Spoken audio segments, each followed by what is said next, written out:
Sometimes they say that the more things change, the more they stay the same. And that's a lot like what we're seeing here in the ERP, AI, technology, and consulting industry here in 2026 as we're recording this podcast episode. There's a lot changing in the world as far as technology. The AI is changing. AI is becoming a big deal. ERP systems are still making that big push to the cloud. You've got supply chain management solutions that are developing and becoming more prominent than ever. And that's the good news. A lot is changing and evolving, getting better from a technical perspective. But the bad news is that the machine, the technology and consulting machine that perpetuates and enables technology transformation, that machine is still fundamentally broken. It's still leading to a disastrous set of results, an alarmingly high failure rate, and it's not bound to get any better. In fact, it's bound to get worse before it gets better. But there's good news in all of this, and that is if you can understand how the machine works, if you can navigate that machine, and you understand how the dysfunction between vendors, consultants, and end customers, if you understand how the dysfunction comes to be and how it leads to a bunch of bad decisions, you can navigate that and make better decisions. And so while I'm not going to suggest that today's episode will allow you to fix the machine, I will suggest to you that today's episode is going to dive into how to navigate the machine to your benefit, especially if you're an end customer. This is really an episode for you to help you and your team, your leadership figure out how to best navigate the unfortunate realities of the machine, but you can turn it to your advantage if you do it right. So that's what we're going to cover here in episode 282 of Transformation Ground Control. Welcome to Transformation Ground Control. Ground Control. The podcast that covers everything related to digital transformation. Whether you're embarking on an ERP implementation, supply chain transformation, or any other business or digital transformation, this podcast is for you. 3, 2, 1.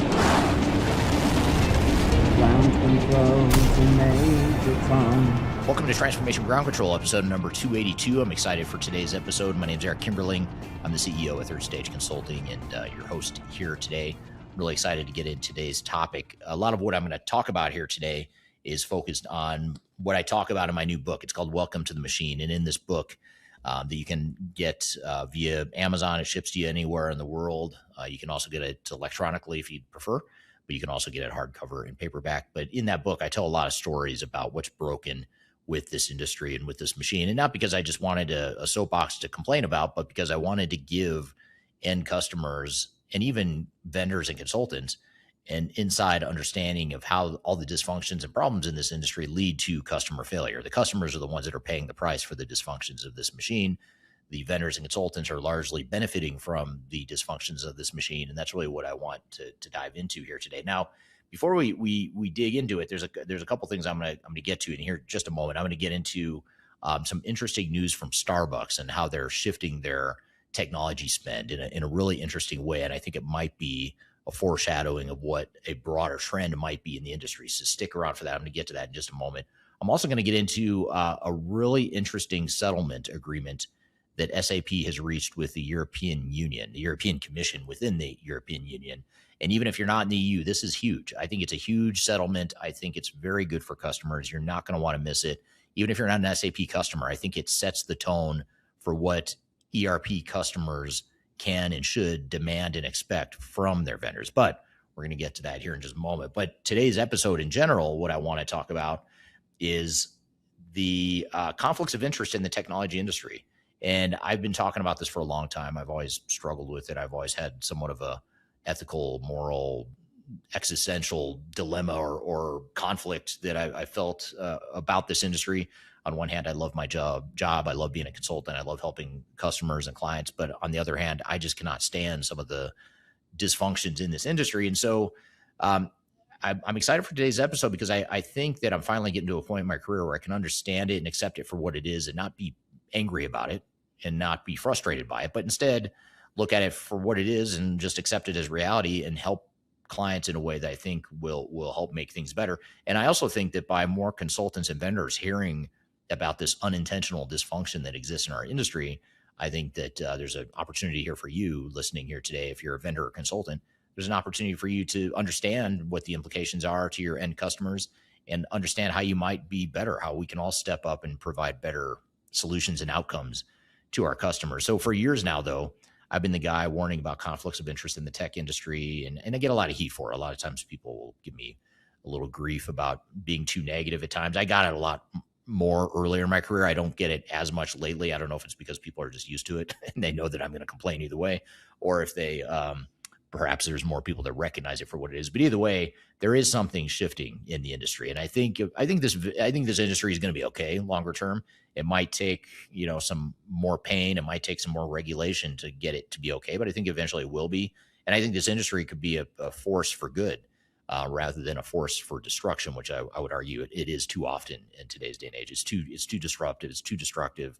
The end goal that we're all aiming for is good and well intentioned, but there's a path of chaos and destruction that gets left behind, and the customers are usually the ones that feel the brunt of that. So the reason I think it's changing, though, is because the EU and UK are actively investigating anti-competitive behavior by major ERP vendors, including SAP and Oracle.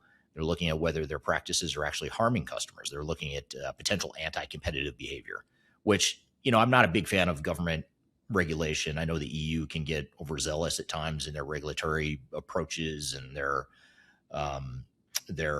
penalties that they impose on tech companies like Microsoft and Google have had, been the targets of past investigations and settlement agreements and data privacy laws that we all, for better or for worse, have to deal with now. That all originated in the EU. And so, I get it. There's a subset of people here that might say, well, we don't need more government regulation. But in this case, I do think it might be helpful, because I think the EU and UK investigating this potential anti-competitive behavior of ERP vendors, I think it opens the eyes of the entire industry. It should open the eyes of the entire industry, and especially end customers and buyers. I think end customers and buyers should just know what they're up against and what they're dealing with. I think that alone makes it worth the fact that the EU is looking into this. And what they're looking into and what they've been looking into is whether their practices are actually harming customers through restrictive licensing, forced migration, and new API policies that lock third-party AI tools out of customers' own data. And so what used to be dismissed as Eric's just being cynical, or Eric's just on a soapbox complaining about the industry that he's part of, now it's the subject of formal regulatory scrutiny. And I think the good news is the machine is finally getting looked at. It's getting a spotlight put on it, which I think long-term is going to be a very positive thing for buyers. Now, I would submit to the tech industry, vendors and consultants, that I would suggest that we get our act together and start acting more ethically so that we don't get regulated, because the more we continue with these antics that have driven and fueled high profitability and growth for the tech industry for decades now, those same antics are, I feel like we're running out of runway here, and it's going to get regulated if we don't do something about it. I had a professor in university when I was getting my master's degree. I got my MBA, master's in business. And one of my professors, I still remember this really well, is one of the most insightful quotes that has stuck with me, 30 years later. And I remember him saying, it was a business law and ethics class. So we would study law, but we'd also study ethics, the intangible, fuzzy, gray area of ethics. And I remember him saying that the best way to avoid regulation and to get out of regulation is to not give regulators a reason to regulate you. So if you start doing shady stuff, you're going to get regulator involvement. In fact, if we as an industry were in a business to consumer space, not B2B, I think we would have been regulated 30 or 40 years ago. I don't think this would have gone on for this long. But because we're a B2B, no one really feels bad for or cares about, a big global company getting screwed. Maybe they do care, but regulators are more concerned about the little guys, the little end consumers that don't have leverage. And that's, obviously not the role government plays. But anyway, that's a long way of saying that if we don't regulate ourselves, someone is going to step in and regulate it for us. And I want to share with you this update with SAP. And SAP had been late last year, they were under investigation by the EU. The EU is looking into third-party maintenance and support, and whether or not SAP was essentially making it more difficult for customers to opt into third-party maintenance and support. In fact, I submitted a briefing. I wrote a 15-page briefing of my opinion of the structure of the market and And the EU opened it up for public comment, even though I'm not a member of the EU. Many of our clients are. We do business in the EU. We see a lot of companies that are harmed by some of the tactics of SAP and other big ERP vendors. So I submitted a 15-page briefing to the EU, just basically giving my opinion of what I think the flaws are in this industry. And I don't know how much they read it, if they read it, if that factored into this at all. I'm sure other people commented as well. But just a few days ago, earlier this month, the EU announced that SAP had agreed to some binding commitments. And what's really interesting, again, if you're not in the EU, still pay attention here because this is really important. And even if you're not an SAP customer, this is really important. This is important for any enterprise technology buyer because I think it sets the tone for what we can all expect as customers, what we should be expecting from our vendors and consultants. So what they're doing here is they're saying that now customers, or now SAP is going to allow customers, SAP landscape to be split into separate parts. So they'll allow to choose different maintenance and support providers for different levels of support for SAP or none for each part. So they're making it easier for customers to pick and choose when and how they use, or if they use third-party support. They're not being forced into SAP support or being strong-armed into using only SAP support. They also will allow, this is really interesting. I like this a lot, actually, because I've always thought that one of the disadvantages of cloud contracts and long-term support and maintenance contracts is that regardless of your business performance, you're still locked into whatever cost you agreed to. And that I always thought that was a bit weird. You know, if you sign up for like a bunch of cloud subscriptions today, but you have to downsize in the future, like with AI or macroeconomic trends, something may cause you to need to downsize your company, say 20% in the future. We hope it doesn't happen, but it could. At that point, you're still locked into that high cost structure based on what you were today. Now, I think ERP vendors assume you're just going to keep growing, you're going to keep consuming more and more, but there's the opposite effect that really does happen. And I've always thought it was strange that ERP vendors, especially cloud vendors now, have their customers locked in and they're going to guarantee, vendors will be guaranteed to get paid by struggling companies and customers because of the contractual arrangement and because of the importance of an ERP system in any customer's operation. So in other words, it's a lot easier to maybe not pay other vendors, but you're going to pay your ERP vendor because you don't want access shut off. Anyway, that's for cloud systems, but for support and maintenance, which is a little bit different, the EU and SAP have agreed that customers can terminate their licenses and their maintenance and support fees in the following scenarios. So for products that are in the final maintenance and support stage in which SAP provides reduced services. And this is where Rimini Street and Spinnaker support and companies like that are really pushing into SAP's space, or SAP's turf, if you call it. I'm not saying it's a bad thing, but they're giving SAP a run for their money, and they're giving SAP competition in third-party maintenance and support, especially for customers that are still using ECC, and that's their legacy product.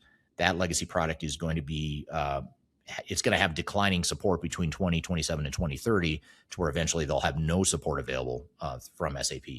And so what Rimini Street, Spinnaker, and others are doing is they're providing third-party support options at a lower cost, knowing that SAP is reducing their level of support because they're discontinuing that product. So in the past, it's been difficult to get out of those contracts. And in many cases, SAP was penalizing their customers who terminated contracts.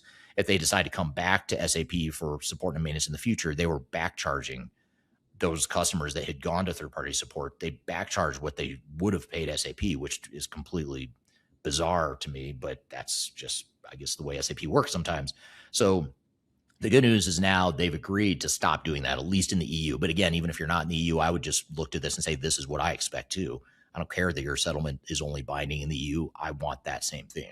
I would use this as a playbook of negotiation with SAP and other ERP vendors. They also say that they can terminate their licensees and maintenance and support in the case of workforce reduction. If there's a workforce reduction of 10% or more over the course of 10 years, they can reduce their licensees accordingly, which I think makes complete sense, and I'm glad they're doing that.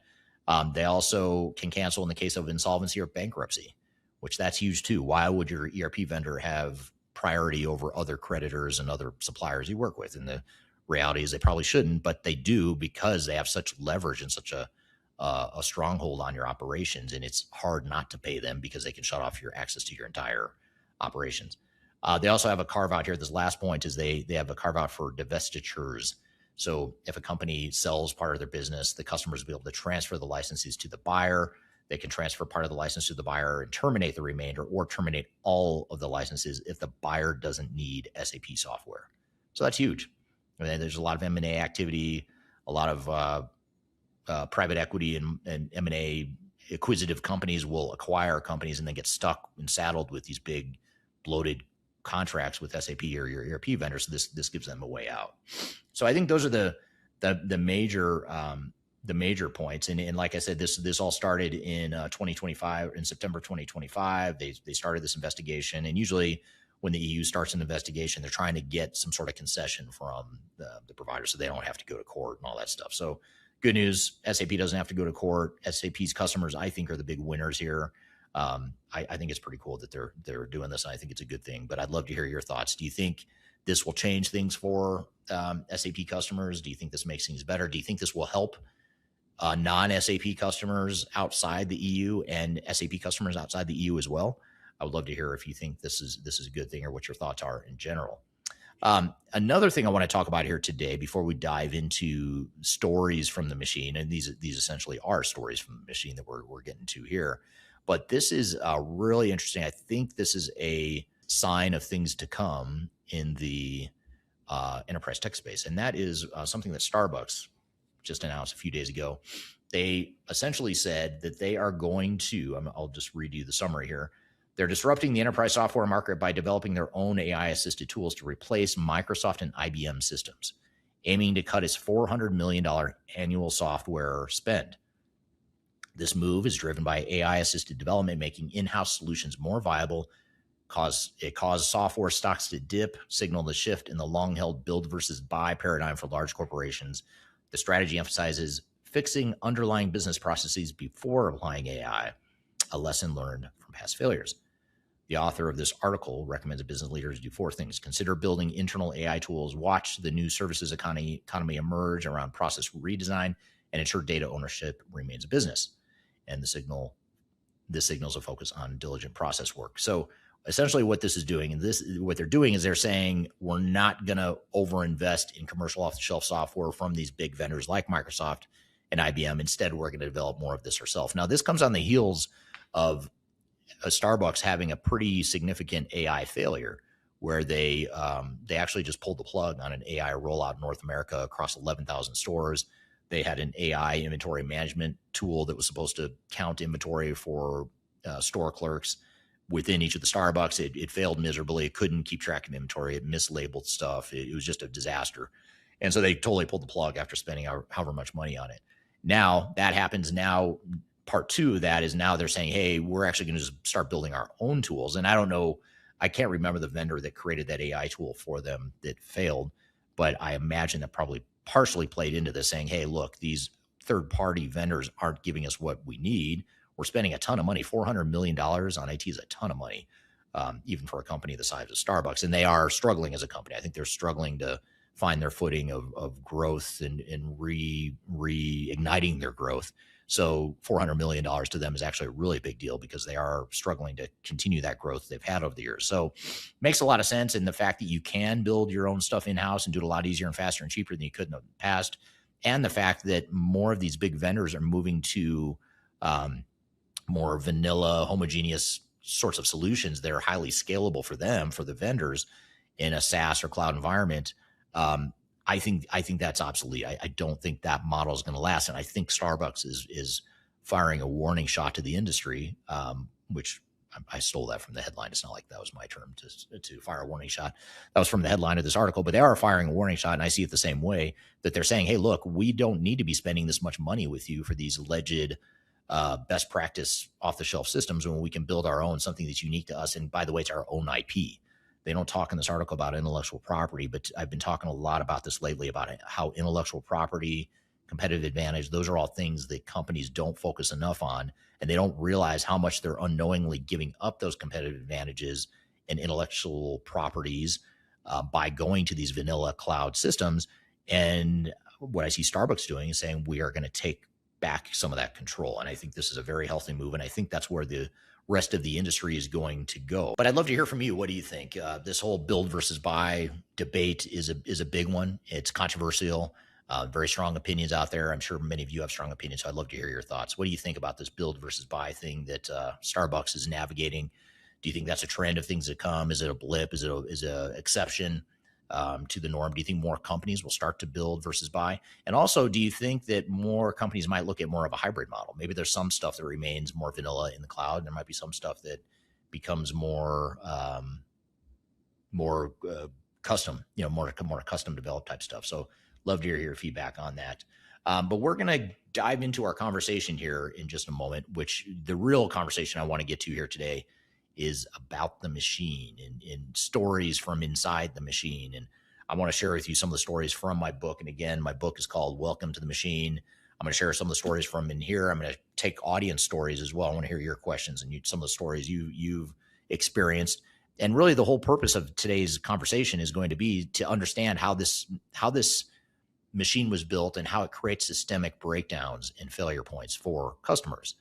And I want to explain what you can do to navigate that, especially if you're an end customer. If you're a vendor or consulting, you'll want to hear it too, because you'll want to know how a lot of the work we all do in this industry is unknowingly and unintentionally, in most cases, in my opinion, contributing to customer failures, and customers are paying the price for the dysfunctions of this industry. So we want to get into that here today. We're going to dive into that here in just a moment. Before I take a quick break, though, I also want to remind you that we have our flagship annual event coming up in September 9th through 11th in Denver, Colorado. We're hosting Digital Stratosphere 2026. It's 3 days of no spin, vendor neutral conversations on ERP, AI, and digital transformation. I'm keynoting. I'll be signing copies of that same book that I'm going to be talking about here today, Welcome to the Machine, available on Amazon. You can find it there. You can also buy it when you get to the conference, and I'll sign it for you, or bring it to the conference. I'll sign it for you. But go to stratosphere2026.com. Check it out. You can learn. You can see the agenda there, the topics we're going to cover. A lot of great speakers there. Some new ones that we haven't had before, some repeat ones that have been here in the past that always, some of these speakers are amazing. And I invite them back multiple times because they're so good. People like Jan Bond, who founded Bond Software and is the founder of other tech companies. Marcus Harris, who's a software attorney. Scott Bickey, who's a research analyst at Infotech. Emma Roloff, who talks a lot about people and change. The people side of change. A lot of different speakers are going to be there. That's just a small handful, a small sampling of who will be there. But check out the full agenda. You can learn more about the different passes and registration options at stratosphere2026.com. You can attend in person, which is ideal, or if you can't attend in person, if you're international or just can't make it for whatever reason, you can register to attend virtually as well. You'll get access to the live streams as well as the recordings after the fact. Just go to stratosphere2026.com. Be sure to use the promo code EARLYBIRD20 to get 20% off. So tickets are limited, and we'll dive into our conversation here in just a moment. But first, we're going to take a quick break. We'll be right back with more Transformation Ground Control.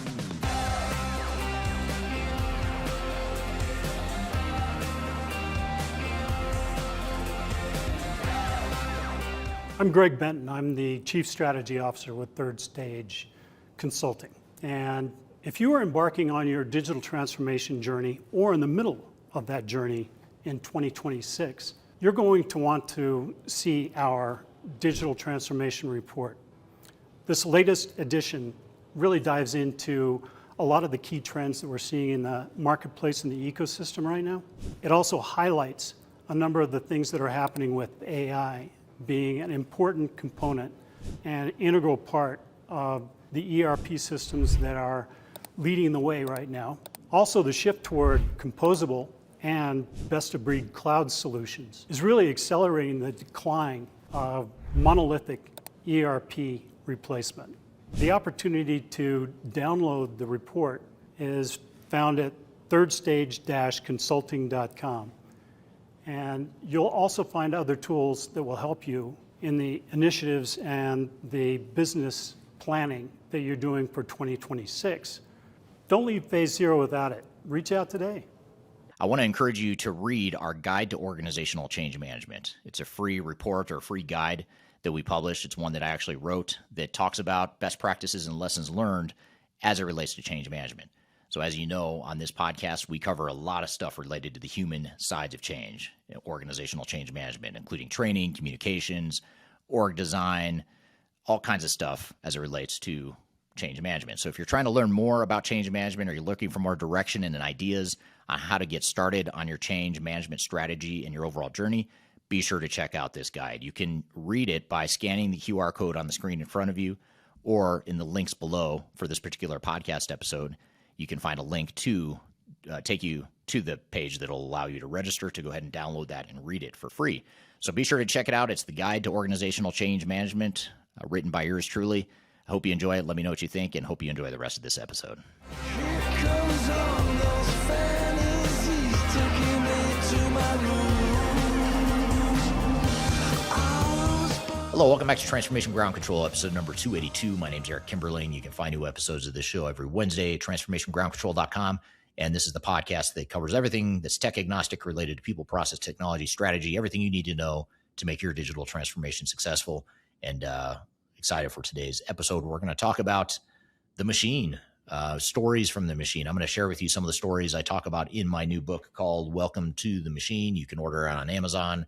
There's a link below. I'm going to pop up a QR code here in just a minute that you can scan to get access to that book. It ships anywhere in the world, hardcover, paperback, and or electronically. Also, audiobook too. I almost forgot. That's my first book available on audiobook. And soon it's forthcoming in physical bookstores as well throughout the world. So keep an eye out for that. But in the meantime, you can get it on Amazon anywhere in the world. And in this book, I talk a lot about the dysfunction between vendors, consultants, and end customers. And each of them have their own organizational dysfunctions and systemic breakdowns between those three parties cause failures. It's no one person's fault. It's easy to point fingers and blame. And a lot of the work I do is expert witness work and project recovery work, where inevitably there's blame, there's finger pointing. But really, if you really step back and look at it, it's a problem with the machine, the system, not the software system, but the system, the industry's system, the way it was built, the way the industry sells software and services, the way that there are inherent conflicts of interest in the model and in the system. And the system is really good at selling software and services, but it's horrendous at delivering any sort of positive outcome for customers. In fact, the failure rates being so high, over 70 to 80% in most studies, with that high of a failure rate, you have to wonder, how are there so many profitable tech and consulting companies out there when customers are failing at such an alarmingly high rate? And those are just the self-reported failures, by the way. I imagine the failure rates are actually higher than that, but we'll call it 70 to 80% to be generous, still very high. So in this book, I'm gonna share some of the stories. I'm gonna get to some audience questions, and I want to hear some of your stories as well. And what I really want to hone in on here today are the systemic breakdowns that cause failure. These are things that are not incidental. They're not accidental. It's not luck of the draw. It's not haphazard in any way. It's the predictable output of a machine that's designed to sell software, bill hours, and go live on schedule, regardless of organizational and operational readiness. And that really, if I had to summarize the machine, that is it. The technology machine is designed to sell software, bill hours, go live on schedule, regardless of readiness. And not only that, but the definition of technical success versus business and operational success are two very, very wildly different things. And those differing definitions of success are oftentimes what also contribute to failure too. So it's amazing to me how often I'll see on a client's website, on a vendor's website, a case study or a success story where they talk about one of their clients that did brilliant things with this new technology. But I also know that same client failed miserably in their implementation, but they bought a bunch of software, they went live with it, and they're using a bunch of the software. It just didn't go well. It was a very messy process. It cost more than expected. They couldn't ship product when they first went live, but eventually it became a success.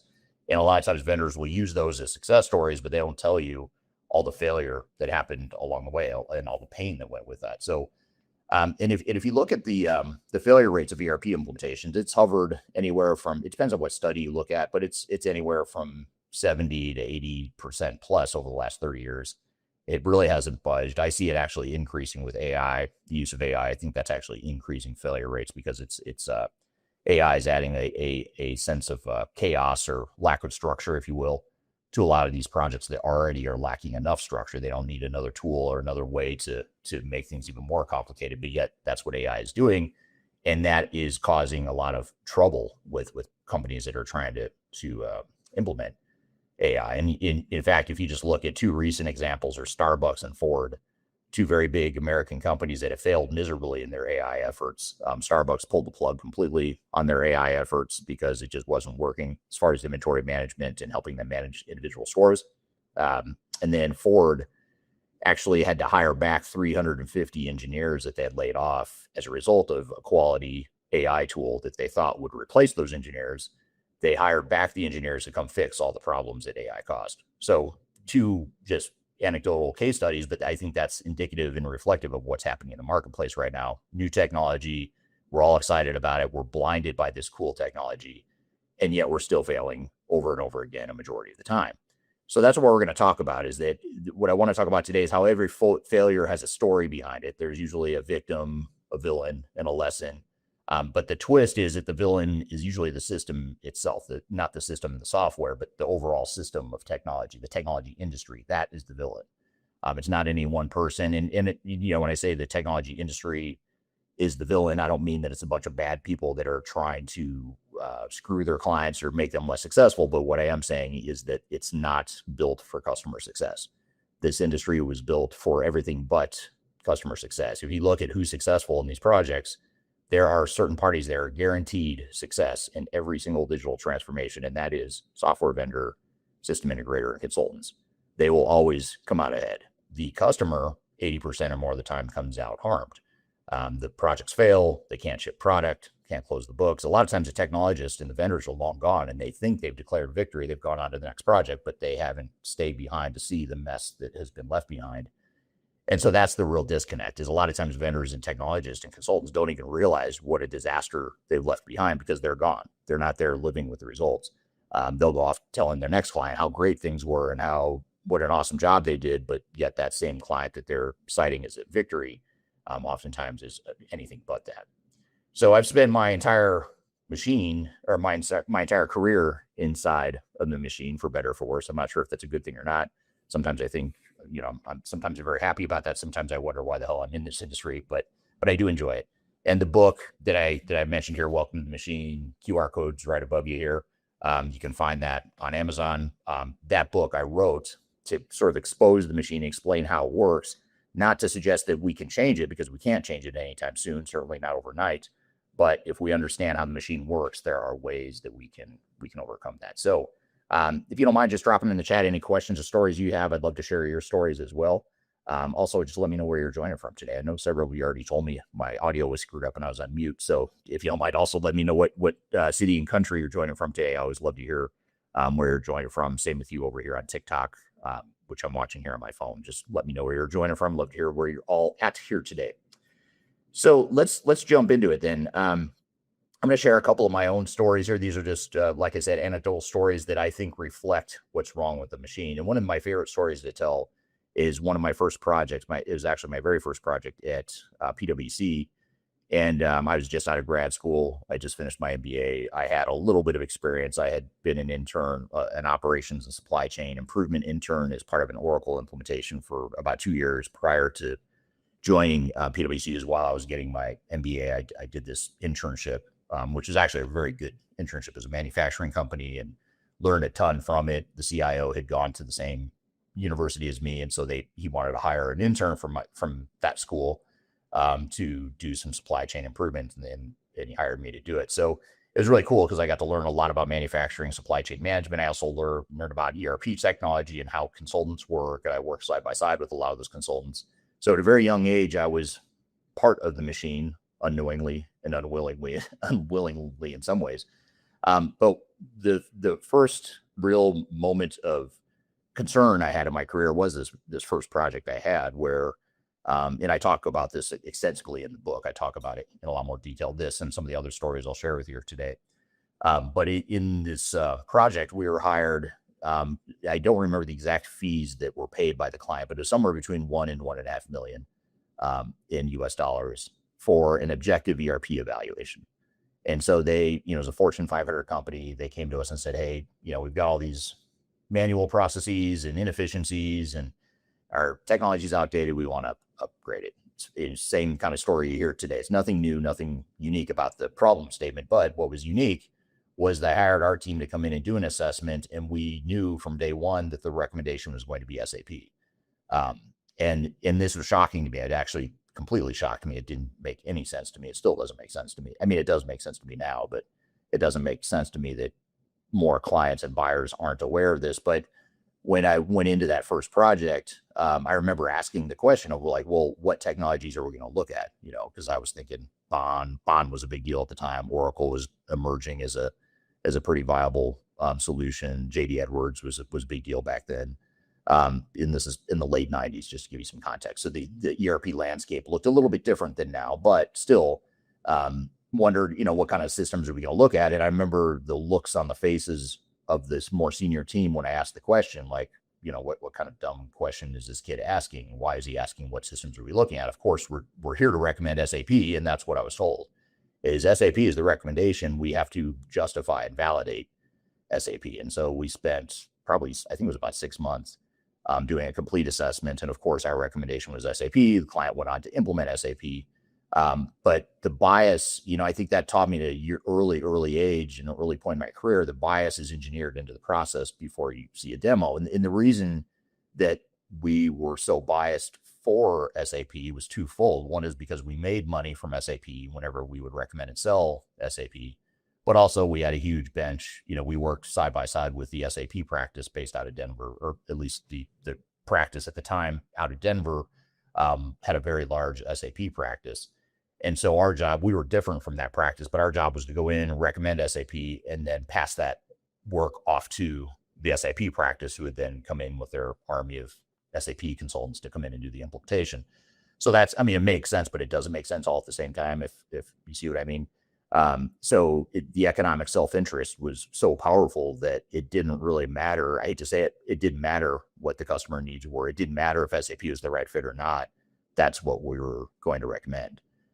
So first, let me define what I mean by the machine, because it's key to everything else I'm going to say today. So the machine is the self-reinforcing system of software vendors, system integrators, and consultants that are engineered to sell software, bill hours, and go live on schedule, regardless of whether or not the customer is actually ready and whether or not they're actually getting business results and business outcomes from that transformation on the customer side. But here's the critical part. The machine isn't a group of bad people. And honestly, it's taken me a while to figure this out. It's not, there's no like central body somewhere in some part of the world hidden behind locked doors trying to decide how to make things difficult for customers and how to maximize profit at the customer's expense. I don't believe that at all. I also don't think that there's a bunch of bad people in this industry. I think there's actually very smart, well-intentioned people that are trying to do good work. And the problem isn't with the people, it's with the incentives. And I see this all the time now. In fact, even when I'm debating with, you know, having a healthy, constructive debate with someone on social media or whatever, and it's someone who works for a vendor or works within a certain ecosystem, I have to look at it from the perspective of, well, that person's paid by the vendor. I mean, their job is to drink the Kool-Aid. Their job is to perpetuate the message, to have confidence in that message and to represent their company. So in some ways, they're actually being really good people. They're doing their jobs. They're being good employees. They're doing what they're told is right by their superiors or their companies, their employers. But in order to understand where the problem lies, you have to follow the money. The software vendor wins when you buy software. That's fair enough. They need to make money. That's their job, is to sell software. It's not a bad thing, but they win when you buy software. The system integrator wins when they build the hours. The consultant wins when the project drags on. And every one of those people come out ahead whether your project succeeds or fails. And that's the problem. The failure rate is 70 to 80% for 30 years, but the success rate of consultants and vendors making money off of those same customers is probably really close to 100%. And that failure rate that customers experience hasn't budged really at all. Now, here's the part that should stop you cold to think, and that is, who's the one party that isn't guaranteed to win? The only one that's guaranteed not to win and has a high likelihood of not succeeding at all is the customer. You, the customer, absorb almost 100% of the risk and 100% of the cost. And when it goes wrong, the vendors and consultants have usually already declared victory and moved on to the next project. They never even see the mess they left behind. And in many cases, if they do stay behind because the project extends and drags on, they make more money. So they actually benefit at your expense when things go poorly.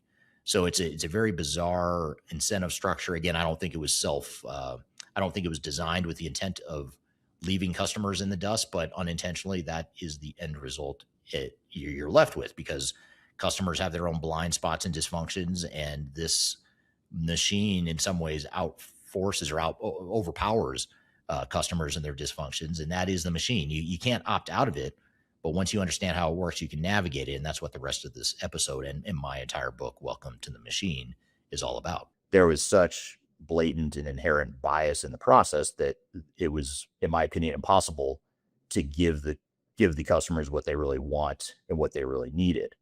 And so that's why I started an independent tech agnostic consulting firm, which is what Third Stage does. We're not affiliated with software vendors. The reason I did that is because I didn't want vendors paying us. I only wanted customers paying us. And if we had a bias, I wanted to be more focused on customers. And I think that's why, if you do sense a bias in some of my YouTube videos, newsletter articles, even my books, I do have a bias towards customers, what the customer needs are.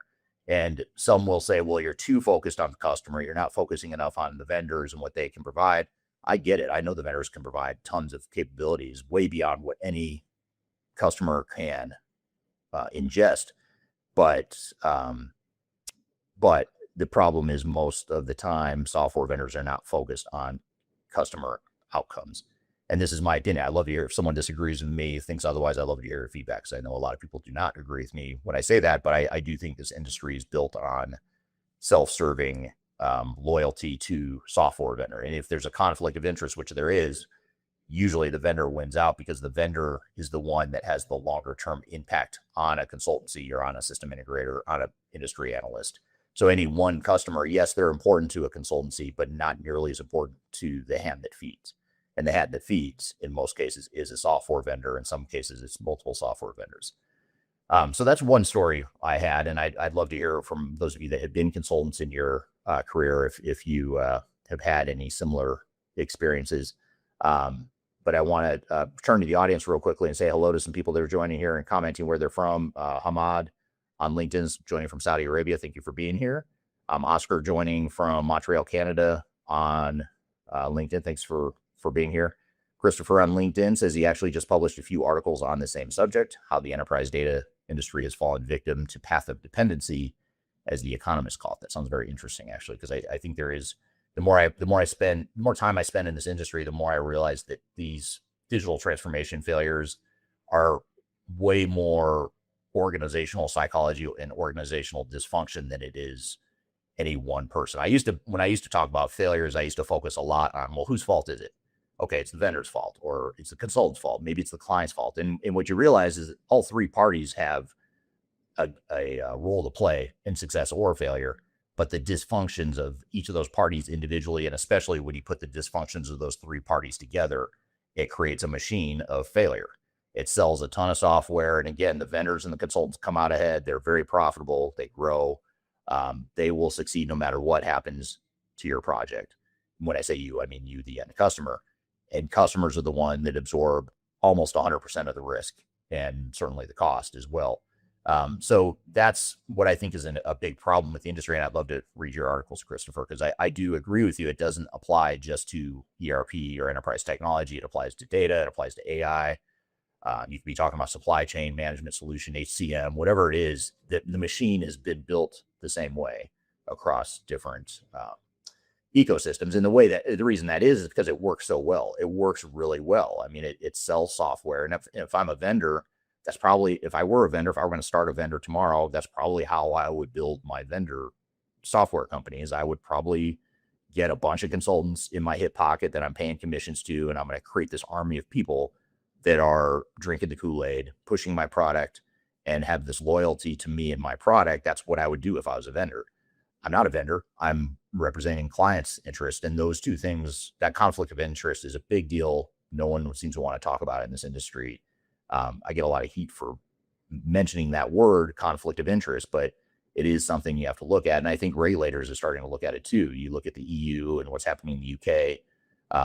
There's a lot of investigative activity looking at anti-competitive behavior and whether or not some of the actions of some of the software vendors like SAP, like Oracle, if they're actually harming customers. So want to turn to TikTok as well. Live in One says, my favorite Excel guy going live. I assume you're talking about Spreadsheet Guy. Spreadsheet Guy will not be joining us today, but I'm glad you like, I think that's what you're talking about. Dung Nang Vu on TikTok says, any advice for a fresher or junior in this AI era? I think learning AI and data science is key. I mean, if you can learn how to use AI and how to do it effectively, but also learn some of the softer skills of project management and change management to go with that technical skill set, that's a very powerful combination. And that's the same advice I'd give to you if you ask me about ERP or HCM or any other CRM or any other technology you might be interested in. So that'd be my advice, is try to get a broad, get that deep focus on data science and AI, but also augment it with other soft skills. And I think that makes you super powerful and indestructible in this industry. Tendai from Zimbabwe joining on TikTok. Thanks for joining here today.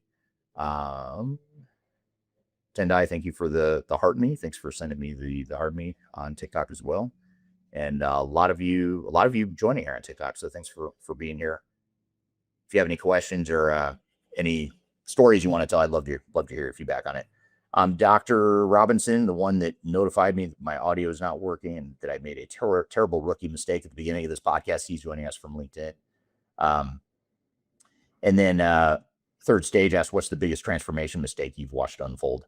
I'm going to ask the audience that question, actually. What's the biggest mistake you've seen, in terms of like a behavioral thing? I mean, we'll talk about case studies of big, massive failures, but as far as like the root cause of what mistakes were made on a project, if you've got any stories here in the chat, I'd love to hear your thoughts here. And I'll actually come back to that question in a bit. And then Lean on on LinkedIn, asks for thoughts on this article. I will read it. It talks about, it looks like it's about McKinsey Consulting is now an investment share. I think that might be the article about how partners now are getting comped more in equity and less in revenue. I think I read an article about, I think it was McKinsey that was talking about that, but I will read that article. So thank you for sharing that. And if you're watching on LinkedIn, be sure to check out that article that Lean shares too. But I'd love to hear your stories, anything you've got, any examples you've got to augment what we're talking about here. And Pratik from India, thanks for being here today. So getting back to some stories here, another story I have is this is where it gets really weird in my opinion. And this is actually, I still, to this day, even though it's been almost 30 years, I get really uncomfortable telling this story because I feel like I'm outing myself and something bad that I did, but I was asked to do it. It reminds me of my I don't know if any of you have seen the movie A Few Good Men, but it's my wife's favorite movie, and I've seen that movie probably 20 times because she loves it so much. But in that story, I actually really like the movie because it's with Tom Cruise and Kevin Bacon. It has a star-studded cast. It was from the I think it was the early 90s maybe, that movie came out. So it's been out a long time. But what I really like about the movie is the psychology behind it, because the premise of the story is that it's a military story, and some kids that were new recruits in the military were essentially asked by their superiors to go haze a younger rookie incoming, someone who wasn't pulling their weight in the military. And so the superiors sort of gave the green light to go ahead and haze this kid. And the kid ends up dying because they hazed him, and he had I forgot why, he had some sort of medical condition that caused his death in addition to the hazing. And the whole premise of the story was it their fault? They were asked to do it. Their superiors were asked to do it. They were in the military where you don't ask questions. You just do what you're told. And are you at fault? And that's how I feel about this story here, which is, we would strategize. I remember on that same project I was telling you about, the SAP evaluation and recommendation. Once we got into the implementation phase, I stayed and did a lot of the change management, the process work for that same SAP project. And I remember we would have these internal with just PwC, where we would sit in the client's conference room, because we were back then. I remember we all had to be at the client side at 7:45 a.m. We'd all show up together, and there was like 30 of us, and it was a local client here in Denver, and we would all meet in the parking lot, meet in the lobby. Once all 3 of us were there, we check in with our badges and walk in together. It was weird because it was like an army. The army of consultants shows up all at once, and our partner was really about unified team. We're all not equal, but we're all contributing or whatever. And that started with when you show up at 7:45 every morning, and we would never leave at night until the last person was done. So it usually would end up being 8, 9, 10 p.m. at night. And this isn't during training and right before go live when things get really stressful. I'm not talking about like go live stabilization, things like that, where you're expected to work. You wouldn't be surprised by this. But I'm talking like early in the project. We're in the design phase and we're working 12, 15-hour days and we're billing that time. And I just remember two things. One is I would be done with my work stream, whatever it was, nothing more I could really do for that day. But I would literally sit 2-3 hours and bill that time to the client while waiting for the rest of the team to finish. And when that last person was done, the senior manager on the engagement would say, okay, we're done. Now we can go. And we'd all leave together. It was extremely rare that anyone would leave outside of that, would fall outside of that regimen. I'm here talking about stories from within the machine of technology and consulting. I've got a lot more to cover. We're going to be right back with more Transformation Ground Control. When the soul of the city was laid to rest, and the nights forgotten. If you only attend one event this year, make it Digital Stratosphere 2026. It's our annual flagship conference. It's going to be September 9th through 11th in Denver, Colorado, the same location as we held it last year.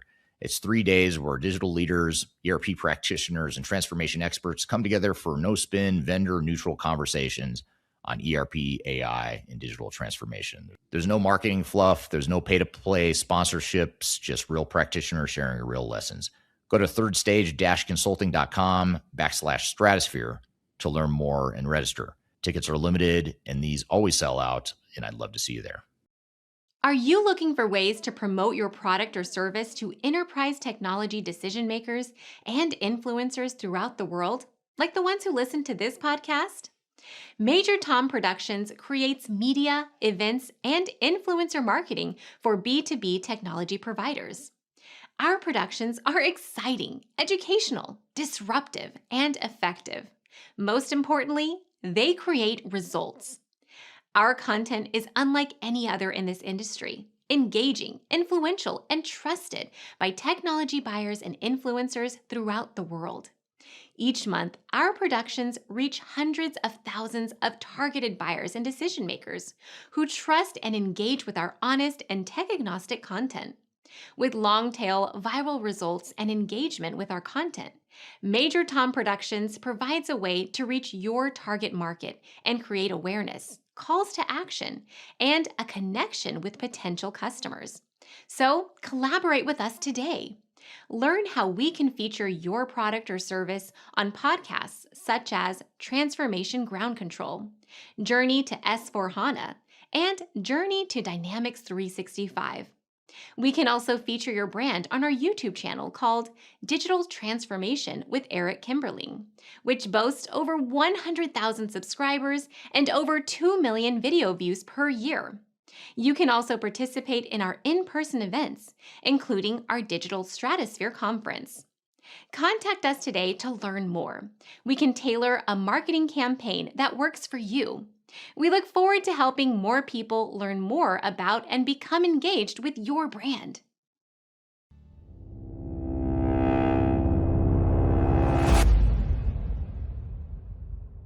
Born of a battle from heaven's hand, and now you know. And here Back to Transformation Ground Control, episode number 282. My name is Eric Kimberling. This is the tech-agnostic podcast that covers everything related to digital transformation, including people, process, technology, strategy, and everything else you need to know to make your digital transformation initiative successful. And I'm here today. We're talking about the machine and systems from inside the technology and consulting machine.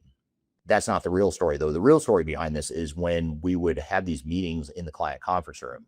We'd be billing for the time, and we'd be having these meetings about how to strategize the firm, our footprint. How could we do more? How could we expand the scope? How could we get more people on this project? Which isn't, on the surface, you think, okay, that's not a bad thing. That's your job as a consultancy, is to generate revenue, add more value, blah, blah, blah. Got it. But the extreme to which we did this was pretty mind-blowing to me. The fact that we would sit for hours on end in a client's conference room, billing them for all of our time to brainstorm how to get more people on this project.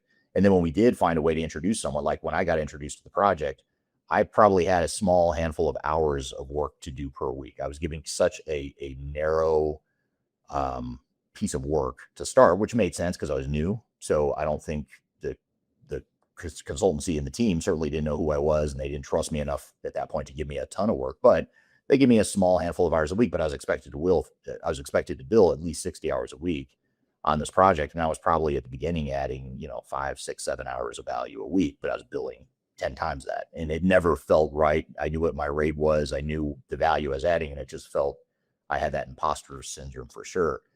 And so, when you have those sorts of meetings and again, you're not working against your client, but you're doing things that the client's paying for that is going to benefit you and is questionable whether or not the end result is going to benefit your client. To me, that's an ethical line that I crossed. I mean, I was asked to, I did it. I could have quit. I could have said no, but I didn't. I did eventually quit, but for 2 years or so, I did do it. And I think that's a problem with the consulting model, is that it's based on time and materials. It rewards everything except for client success. In fact, you look at how consultancies make more money. They're going to make more money the bigger failure it is. So really, you think about how consultants and vendors win. I mean, they win no matter what. If you go live on time, on budget, and everything goes perfectly, which it never does, but even if it did, they win, right? They helped you get there. You're a reference account. They can cite that victory and that success and use it to sell more services and software.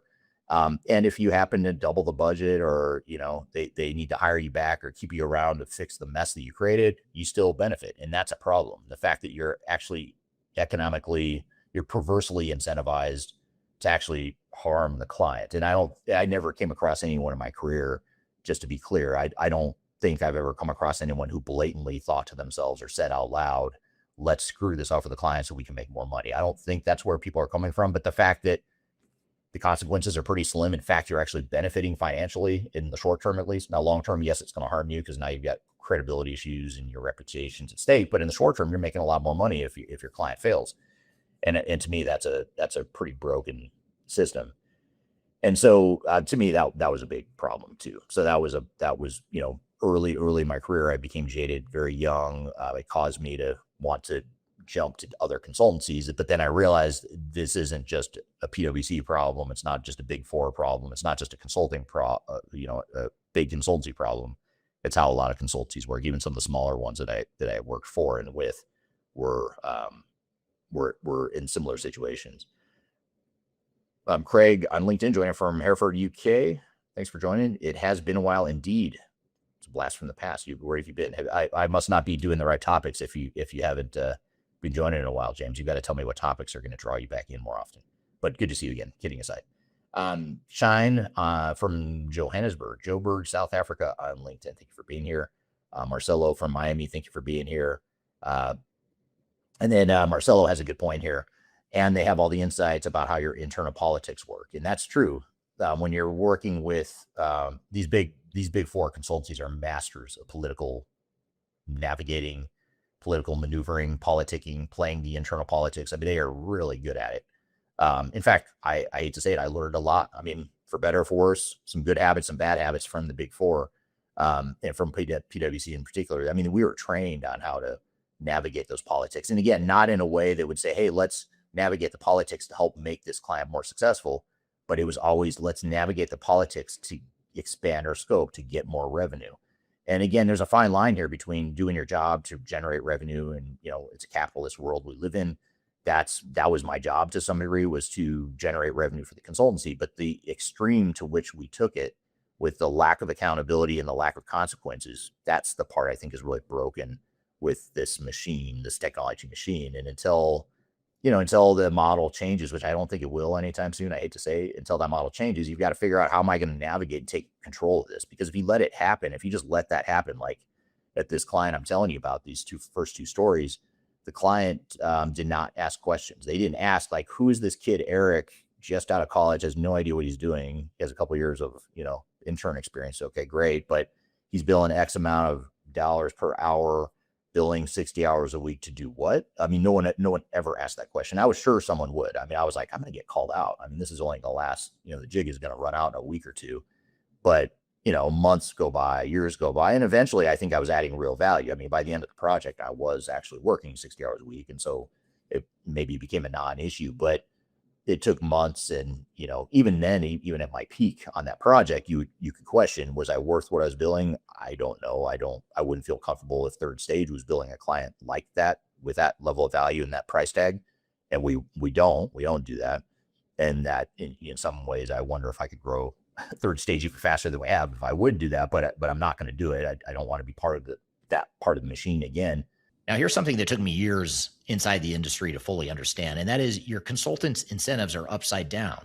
They make more money when your project goes worse. Now, let me clear about what I'm not saying. I'm not saying the consultants are villains that are scheming to sabotage you and scheming to make sure your project goes over budget and over time. In 25 years, I've never once heard someone say, let's screw the client to make more money. That's generally not how it works. But here's how it actually works. The consulting model is built on time and materials. It means that every hour, every scope expansion, every delay, every phase 2, every phase 3, 4, 5, 6, et cetera, all of it generates more revenue. And so you think about what that means. If your project goes perfectly and finishes early, the consultant makes less money. If it drags on, it doubles in budget, and they have to come back and fix their own mess, they make more money.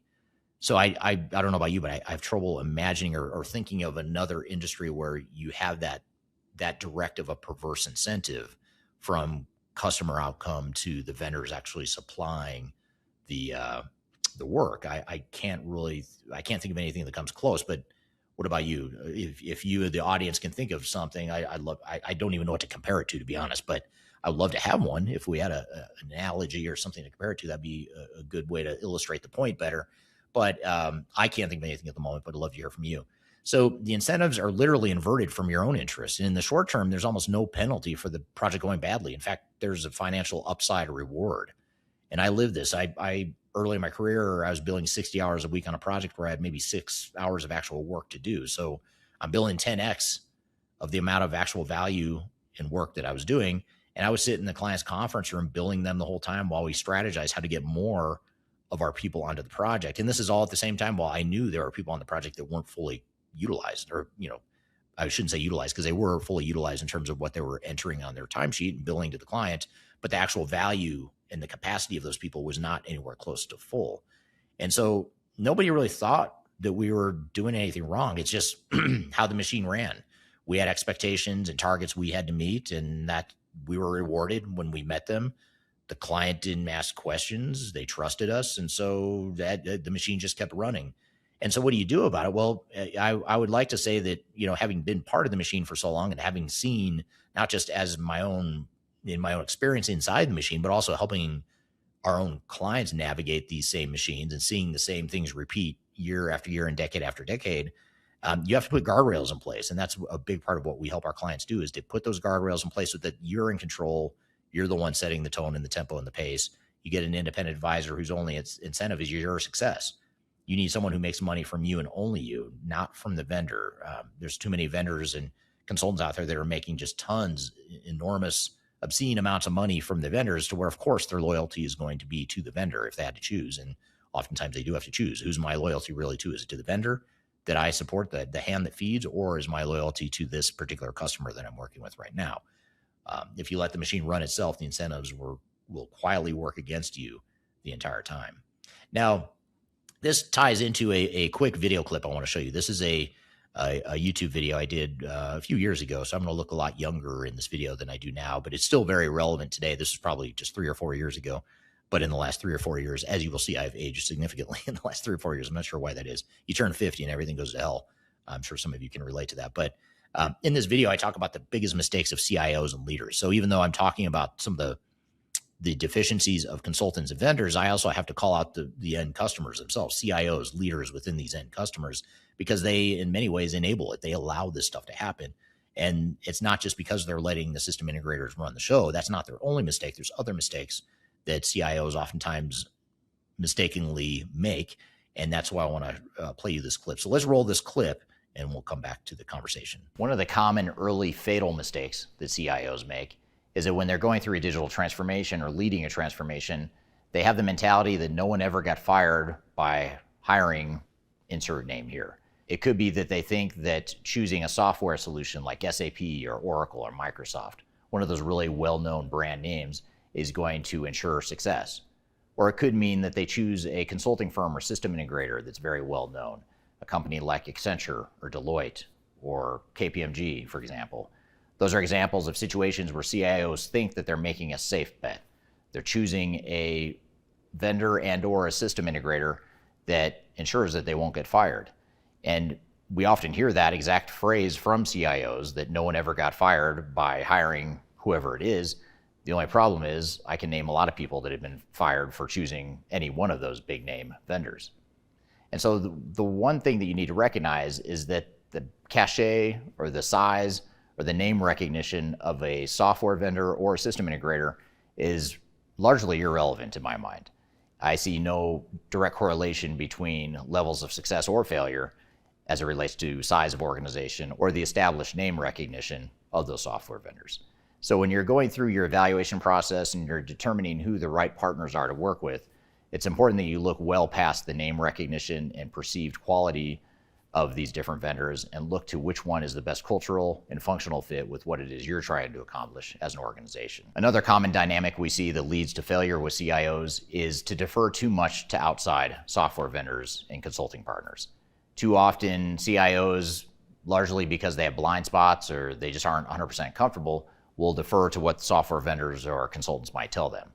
For example, they might suggest an unrealistic timeline that they stand behind, but the reality is that timeline is largely unrealistic, for example. In this example, the software vendor isn't the one that has to live with the consequences or live with the results. In fact, it's probably going to be the CIO that gets fired when things go wrong because that timeline was never accurate. Or another dynamic we commonly see with CIOs is they start drinking the vendor Kool-Aid. They believe so strongly in the sales pitch from a software vendor that they're willing to bet their careers on it. Or they believe so strongly in buzzwords like best practices or the ease of cloud deployments or the benefits of low-code, no-code software or the automation that artificial intelligence might bring to the table. They believe so strongly in these concepts that they don't really add a dose of reality to it and make it realistic for their organizations. And that commonly will lead to failures in the project, which will then ultimately lead to a failed career for many CIOs. So it's important that you take vendor sales messaging with a grain of salt and that you add your own dose of reality and add your fingerprints to what a transformation might look like for your organization to ensure that it's aligned with your realities and aligned with who it is you're trying to be as an organization going forward. Another fatal mistake that CIOs make, along with other executives from organizations, I might add, is that they treat digital transformations as technology projects. They get enamored by the technology, they get focused on bells and whistles and cool features of new technologies, which is important, but that can't be the only focus. What's more important is a clear understanding of what the business needs are, what it is you're trying to accomplish as an organization, and ultimately how technology is going to help you get there. And this may, by the way, entail cutting scope or ignoring certain cool technologies or certain new advancements that just aren't relevant to your business. Another mistake within this thread is that CIOs don't think a whole lot about the organizational or the human dynamics of a transformation. They think because technology works from a technology perspective, it's likely to work for the business, and this may or may not be true. The best CIOs I've worked with are actually the ones that know the least about technology, but they are the ones that know a lot about operations, they understand the business they work for, and they understand the value and the importance of the human or organizational sides of change. I'll take someone that knows the organizational and operational side of things, but isn't very strong on the technology side. I'll bet my money on that CIO any day versus the one that knows a lot about technology, but doesn't care or focus as much on the operational and organizational side of things. So some of the biggest career failures I've seen from CIOs are the ones that focus too much on technology and not enough on the operational and human aspects of change. Now, the final big mistake that we commonly see CIOs make is a failure to recognize and mitigate business risk during transformation. This sort of gets back to the other point I made about the myopic focus on technology and the failure to focus on organizational and human aspects and operational aspects of change. But it's a little bit different in that it's broader.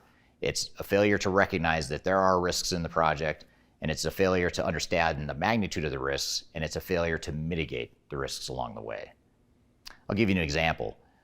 I had one CIO that I worked with a few years ago that was implementing Oracle in the ERP system. It was Oracle EBS at the time, before the newer versions of Oracle came out. And this CIO had worked with Oracle before at a previous employer, believed strongly in the capabilities and the advantages of working with Oracle, and he sort of downplayed the risks of the Oracle solution. Now, this new company that he was working at now was a highly tenured organization. It was a very blue collar, well established organization with people that had been around for a long time, and they were moving off of a very old homegrown system. So he failed on a number of fronts. He failed to recognize the magnitude of that change, going from an old legacy system to a more modern Oracle system. And he failed to recognize the risk of Oracle as a product solution because they were using a product that was so different from Oracle in the past. So he conflated or confused his past experience with Oracle and assumed that his past positive experience with Oracle and the way he managed that implementation would work at this organization, but it didn't. Now, this particular CIO did not get fired, at least not yet, but he did lose a lot of credibility within the organization, and it really slowed down some of his efforts and initiatives that he was pursuing. So these are just a few things to keep in mind as you're navigating your career as a CIO, or if you're an aspiring CIO, these are things to be aware of as you climb up the corporate ladder in your quest to become a CIO. So that was the clip of some of the biggest mistakes that CIOs and leaders make, but I'd love to hear from you. What do you think the biggest mistake is that you've seen one of your end customers make if you're a vendor or consultant, or if you are a team member, or if you're a CIO yourself? What's the biggest mistake you've made or you've seen other peers make? I'd love to hear your feedback in the comments below. The system is broken. You've got to figure out how to navigate the broken system. Because if you don't, if you just let the system happen, if you let the machine take over, you're going to get screwed. You just are. It's just the odds are so far stacked against you that your vendor, your system integrator, your big consultancy, especially if you're working with the big guys, one of the big four, one of the big global system integrators, it's not going to go well. It just won't. It can't unless you put the guardrails in place. If you have someone internally or you hire someone like us that's agnostic and independent, that's the only way to manage that and to ensure that you've got that representation of your best interest and only your best interest. That's what ultimately what you need. And then Marcelo follows up on LinkedIn. That's well said. Drive to revenue over customer successes, and that's very true. And of course, what you do at the end though, as a consultant, and I see it all the time, is it was really bumpy. It was messy. It cost way more than expected. And somehow you justify it all at the end. You say, well, that was just normal. That's part of the journey. But hey, guess what? We got here and look how great things are. And we're going to go on to the next project. And, you feel good about yourself at that point. But again, being independent and agnostic now, especially where we're the ones that are staying behind with the client to see what's actually happening while the vendor and the system integrator have gone on to the next project. We see what the actual results and impacts are. And there's such a big disconnect between what vendors think they've delivered, what system integrators think they've delivered versus what the business actually got. And that I think is a big problem as well. Dad and Sons Collect on TikTok asks three must-have roles on a transformation team and why. Good question. I'd say, first of all, independent advisor, someone who's not on the vendor side, not on the system integrator side, someone who's on your side, who only makes money from you. That's really important because there's a lot of consultancies out there and system integrators that make significant, sometimes a majority of their revenue is coming from vendors. So stop for a second and think about that. If I run a consultancy, and let's just say, and I'll give you an exact number from a big consultancy, and this isn't even one of the big four. This is one of a larger mid-tier SAP consultancy. I know the CEO of this company, and I know that they make 52% of their revenue from SAP, from the subscriptions that they're involved with selling. They're making 52% of their revenue, and their profit, I don't know what their profit is, but it's a lot more than 52% because that 52% is almost pure profit to this consultancy because they don't need extra labor. They don't need more billable hours to generate their revenue. It's just because they sold the software and they're getting this recurring revenue from SAP. So stop and think about that. SAP or whoever software vendor is controlling a majority of your revenue and profit, or at the very least, a significant portion of it. Where does your loyalty lie? When that conflict of interest arises and you have to choose, who are you going to choose if you're a consultancy? And I think it's pretty clear who you're going to choose. And therein lies the problem. And again, the best intentioned people are not going to make good decisions because the money is so powerful to work against that, to work for and in favor of client interest. So back to the question, 3 must-have roles. That would be one, independent consultancy. Secondly, I'd say a really, really good internal program manager, not a project manager, not a technical lead, program manager, someone who can manage all the pieces of different technologies, the change management, the data, the operational process improvements, everything. Someone that has that big picture view That's really important. If you don't have it in-house, you can hire it, you can contract it out to someone like us. But again, that should not be a role filled by your vendor system integrator, because that is a terrible idea. And that's what most companies do. Because again, you've got the fox guarding the hen house the minute you get a vendor or system integrator doing that work for you. So those are two. And I'd say, the third one would be someone who's really good at change management. They don't have to be a change management lead per se. It doesn't need to be a separate team, but it should be someone that's embedded in the core team that's really good at change management and understands the people impact and can navigate the internal politics, the internal biases, dysfunctions, resistance to change, all that stuff. So if I had to pick three, that'd be it. Independent tech advisor, program manager, someone who's really strong in change management. But I looked here, what else? What does everyone else think? Live in One on TikTok says, I think a majority of consultancy base business is like this. Yes, indeed it is, unfortunately. That is a big problem and a big challenge. 6'9" chef on TikTok says, currently moving to S4HANA, but Accenture won't give us access to a sandpit version for training. That's another self-serving problem. This isn't just an Accenture problem. I see it with Deloitte all the time, KPMG, all the big four, all the big consultancies. I think once you start to look at some of the smaller and mid-market SAP providers and other ERP system integrators, you see it less. You still see it a little bit, but not nearly as much as you see with the big consultancies. But the big consultancies, I think what you're touching on here, the fact that they won't give you a sandpit version for training, or they won't let you get your hands dirty, is there is a learned helplessness that, again, the vendor and the system integrator benefits from. So the more you need me, the more you can't live without me, the more you're going to pay me. Like, right. The more I can withhold information, withhold knowledge, to make you need me and want me more. And it sounds like a super dysfunctional marriage or spousal or partner relationship. And in a lot of ways it is. It's a super toxic relationship, because the more helpless you are, the more I benefit. In a marriage or a relationship, maybe it's your ego. Your ego feels better. In the case of consultants, it's ego, and I make more money the more dependent you are on me. So, and there's also this weird dynamic too in the industry. This might be the biggest trigger for me, is when vendors or consultants think it's their project. Like, this is my project. This just, the customer is being a pain in the ass. The customer thinks they want this, and that. They're not listening to best practice. The software does blah, blah, blah. Software is amazing. I know what best practices are. Client won't listen. And to me, that type of consultant needs to go, in my opinion. Get them out the door. You can't get them out the door fast enough.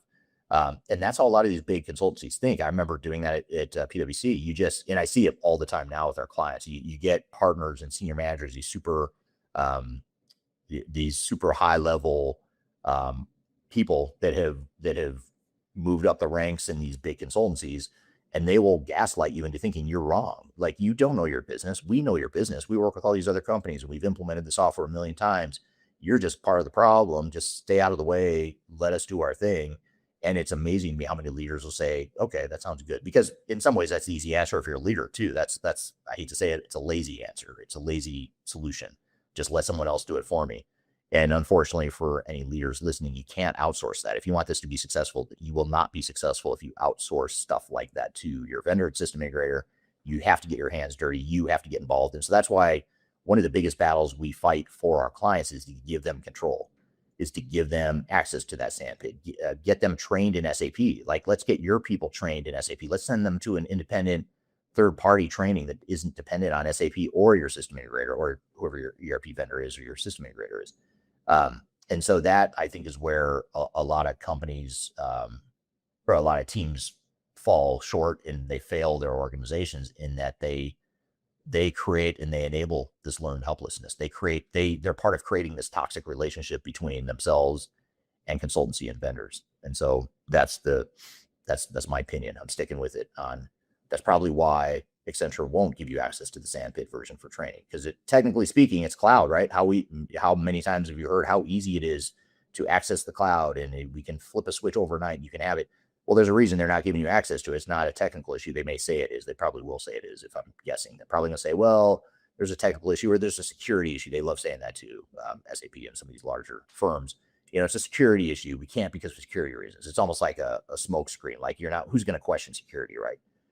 But again, you're the customer. You're the one that will live with the consequences. Make the decisions. I mean, you might make some bad decisions along the way. That's okay.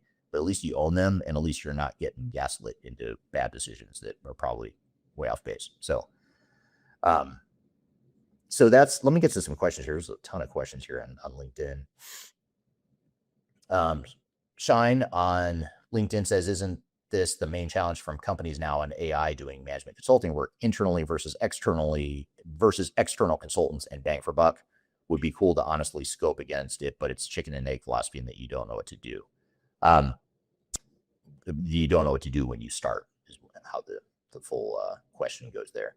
And I think that is true. And I think you're hitting an important, again, an organizational dysfunction. It's no one's fault. It's just, it's a weak spot of most organizations. Most of our clients have the same weak spot, is they don't know enough to know, like, am I getting taken for a ride? Is this a realistic quote I'm getting from the vendor and system integrator? They don't know enough, or they don't know enough of, like, well, what if we did this ourselves? Or what if we went out and hired a bunch of contractors to do the work? Of course, your system integrator will be like, terrible idea. They don't, they're not going to be certified. They're not going to have the, best practice methodology that we have, blah, blah, blah, blah. Or, you need one throat to choke, blah, blah, blah. They're going to give you every reason why you should only get resources from them. But those are the kinds of questions you should ask. You may not go that route, but you should at least ask yourself, what if we hired some of these competencies in-house? Or what if we went to market and found our own consultants and didn't rely solely on the system integrator? Is that the end of the world? No, it's not. It is to your system integrator, of course, and they're not going to like it, and the sky will be falling. They will escalate that to your board immediately, and they've got the political capital oftentimes to do it. But that's why the sooner you can get ahead of this machine, the sooner you can get control of the machine, the better. If you wait until you're halfway through the project and the consultants have weaseled their way in there and worked out all these relationships with your board and convinced your board that they're the greatest thing since sliced bread, it's hard to undo that. But if you stop them in their tracks early on, and if you, more importantly, this isn't about vendors or consultants being bad people. It's about you taking control. I can just easily point the finger at customers who let this happen and say, I understand why vendors and consultants do it because their end customers let them. So is it, again, is it really their fault? I don't know. You could argue it is, but I could also say it's not their fault because the customers are letting them. They're creating this opening, this vacuum internally. And so I agree. If you can look at other options and consider the right balance of what the right solution is going to be, I think that can go a long way. Another question here from Pratik on LinkedIn. How should organizations balance speed of implementation with change management and user adoption? Great question. I'd say this is a big challenge because implementing technology can be done very quickly for the most part, especially if you don't change the technology, if you adopt clean core, fit to standard, best practices, whatever you want to call it, off the shelf, pre-configured software. It can be deployed very quickly. The problem is it can't be deployed quickly in any sort of way that's going to work for your business. And getting it to work for your business is what takes time. It adds to the cost, to the complexity, to the risk. It adds to the likelihood that you get blamed for the failure. And that's what drives me crazy, is when customers get blamed because they have some sort of business model that is highly effective in many cases, but doesn't fit the software vendor's functionality or their narrative. And somehow that becomes the customer's fault. And that's what I mean by vendors thinking it's their project. It's their, they've got the solution. Why aren't you just using our system the way it was built? And that's where a lot of organizations stumble along the way. So I think that you have to do it. It gets back to taking control and ownership. When you get that initial proposal from your vendor and system integrator, chances are extremely high. When I say extremely high, I mean 90 to 95% plus likely that they have completely underestimated what it's really going to take. And here's the real problem is not only are they underestimating time and money, because they're assuming that change management will be relatively easy. We'll do some training at the end. How hard can it be? Blah, blah, blah. They'll also talk about how, they can implement fast with their accelerators. They also will assume that you're going to make immediate decisions, which never happens. So there's all these things, these assumptions that are very flawed, overly optimistic, that are going to have a material impact on the proposed time and budget that the vendors have given you. But here's the rub. Let's just say they say it's 18 months. It's going to take us 18 months to do this implementation, but it was never going to take 18 months. It's going to be more like 24 or 30 months If you don't realize that until you're halfway through the project, 2/3 of the way through the project, this gets back to that conflict of interest again. Now suddenly the vendors have staffed the project as though it's an 18-month project. So they've staffed it at a higher run rate month over month, but now you're going to go from 18 to 24 months. They're not going to save money and stop billing you at 18 months. They're going to keep billing you at that same run rate. In fact, they might actually have to add resources now because you're behind schedule. You didn't hit the timeline. So now we've got to add more people to the project. Again, they're benefiting. They're making money on the fact that they completely underestimated. And so the best leaders I've seen, and I love this move. This is a total power move if you're a leader. And if you're not a leader, be sure to send this segment of the video to your leaders. But one of the best power moves I've seen a leader do is say that timeline isn't realistic for us. We actually want to extend the timeline, not because we want to spend more time and money, because we want to be realistic. We want to address user adoption, change management, process improvement, decision-making, all that stuff. So we're going to assume it's going to take us longer. Maybe it's 24 or 30 months instead of 18. So you, Mr. or Mrs. Vendor, now we need you to throttle back your monthly run rate down to a more reasonable level. And your vendor will not like that because they want to make their money faster. Why would why make in 30 months what I can make in 18 months?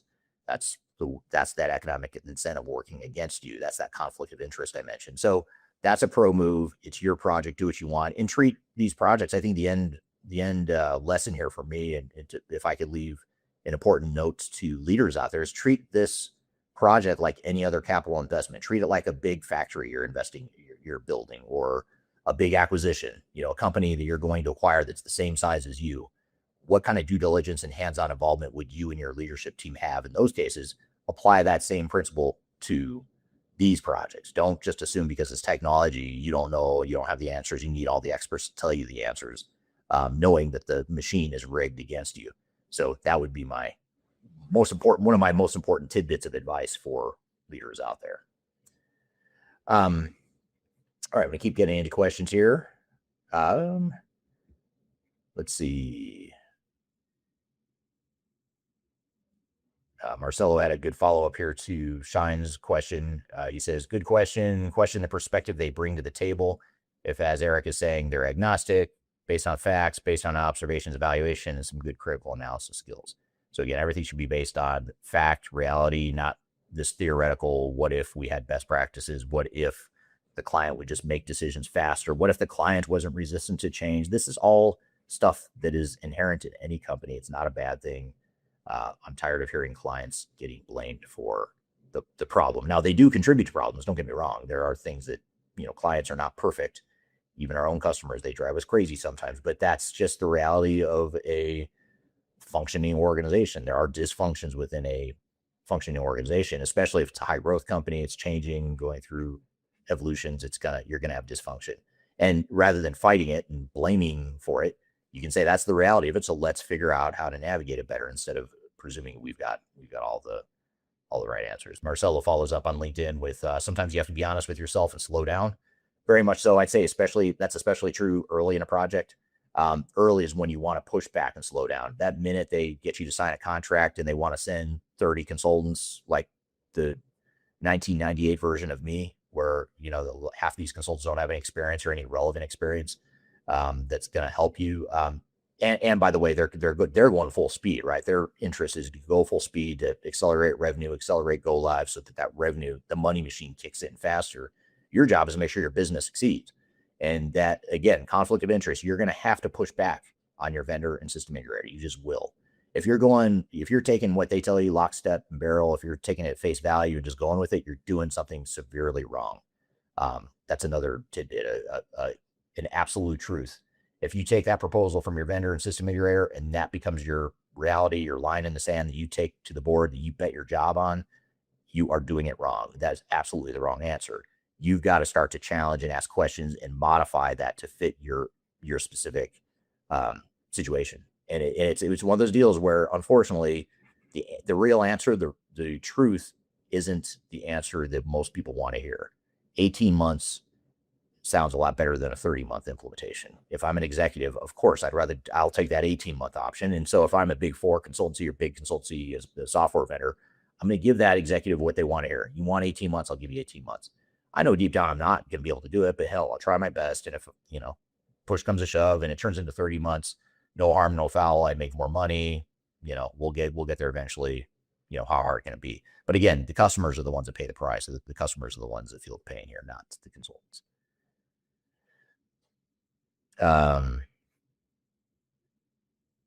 Here's a good question from Megan on LinkedIn. Were you ever trained or instructed in how to talk to customers or how to shut them up so they would do what you're recommending even when they don't agree? Yes. Great. This is a really good question because I see it all the time now. And I think this is why I have an aversion, probably an irrational, I have an irrational aversion and a trigger with industry buzzwords. I think it's because they are designed to play psychological games. And if you think about half of the buzzwords in this industry, they're gaslighting terms. Like they're terms that are meant to either lie, manipulate, or gaslight, or some combination of all the above. So you think about things like best practices. That term, I hate that term, best practice. Sometimes I use it and I physically cringe. Like I'll start twitching and stuff. Maybe not physically, but internally I start cringing, even if I accidentally say the word and it slips out. But the word software best practices, that right there is so misleading. It's so manipulative. I hate to, and again, I'm not saying that there's some Orwellian conspiracy to manipulate customers, but it sells, right? The word best practices sells, and it's what people want to hear. And so we run with it. We double down on that term in this industry. And that's a great example of, I'm going to use terminology like best practices. I'm not just going to tell you, hey, I think you should do things this way. It's not about me. These are best practices. This universal board somewhere defined magical best practices that, by the way, only we have in our software. No one else has these best practices, but only we have access to them. And people buy it because it sounds good, right? Especially executives and leaders that aren't close to the project, they will fall for this and they'll buy it. And so, yes, your choice of words and the way you frame things is very, very important. And that's why there's a series of my attempts to be humorous on Instagram and TikTok. I have a series of videos where I start essentially making fun of consultants. And it's essentially, I play a consultant who's using all the buzzwords and talking like a consultant. I'm using words like holistic and end-to-end business processes and target operating model and all these things that consultants say that make you cringe deep down. I think most people listening, even if you're a consultant, you probably cringe a little bit. If you're a customer, you probably cringe a lot. But those terms, those buzzwords are well engineered. They're not random. Those are well engineered terms that are meant to have a psychological effect to get you to do something. And that something is usually what's in the best interest of vendors and consultants, not necessarily what's in the best interest of customers. So yes. Now I want to stop for a second and talk more about the language of the machine. Half the buzzwords in this industry aren't descriptions. They're psychological tools designed to get you to do something. So let me just decode a few. And these are a few common ones. I'd love to hear you add to this list as well, but these are a few that come to mind. Best practices, I mentioned, this is a big one. It applies. There's some universal board of experts who define the one right way to do things. And conveniently, only this vendor software has it. And you think about that, it obviously doesn't make any sense. First of all, there's no universal governing board that decides what software best practices are. Even if there were, then why is it just this one vendor that has access to it? Reality is because it doesn't exist. The truth is, best practice usually just means it's the way our software works, or that's the easiest way for us to support it. It's not good or bad. Doesn't mean it's right or wrong. It's just that's the way we built the software. For some reason, we decided to build it that way. It could be based on what we thought customers needed. It's not necessarily what you need, though. And so it's designed to shut down your objections by making you feel like you're resisting expertise itself. So in other words, best practices suggest that you shouldn't really ask questions. It's best practice. How can you argue with best practice? I can't tell you, like, I'm not the one that came up with this best practice. It just is best practice. It's a brilliant term. It's highly effective, but it's a terribly misleading term. And that's just something you want to see through. Another one is technical debt. You think we're all trained to think that debt is bad. You know, you've got a credit card debt. You're paying interest on it. You get penalties. People, you just look at debt. You don't generally look at debt as a good thing. Sometimes corporations do. Sometimes they intentionally use debt to fuel growth and to use other people's money to fuel, to finance growth. I would say maybe more technologists that should think like corporate M&A and finance type people, because they don't view debt as bad. They view it as a tool, a mechanism they can use to grow the company. And you could view technical debt as something that you use to reinvest your money elsewhere. Maybe you want to carry that technical debt because you want to go build a new factory, or you want to go acquire a company, and that money might deliver a better result than reducing your technical debt. So technical debt is framed as something that's bad that you need to pay off. And how do you pay off the technical debt? Well, conveniently, I've got an answer for you. You buy new software from me. And it's a phrase engineered to make whatever you already have, the systems you have in place, the customization, the integration points, the whatever you've got, even though it's probably not perfect, it's probably not a terrible thing, but you're meant to feel like it's a liability you're obligated to replace. And you better do it now, by the way. You can't carry that tech debt forward. And you certainly don't want to add to your technical debt by doing more customization or anything like that, even though it could be part of your intellectual property, as we talked about earlier in this episode.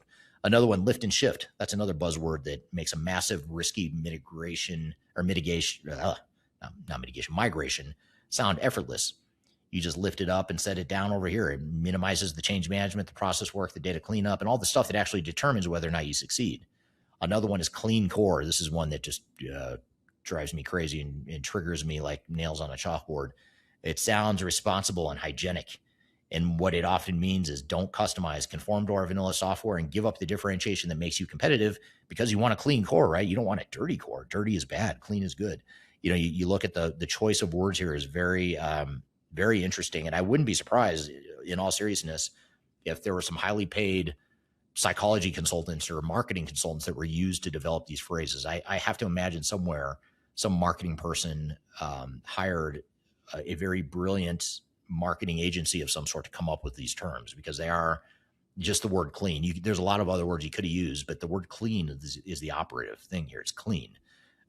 Dirty is bad, clean is good. So the words aren't random. They're well engineered. They work, especially on executives who aren't close to the project. So when you hear them, don't just nod. You want to translate them and ask, what is the word actually trying to get me to do?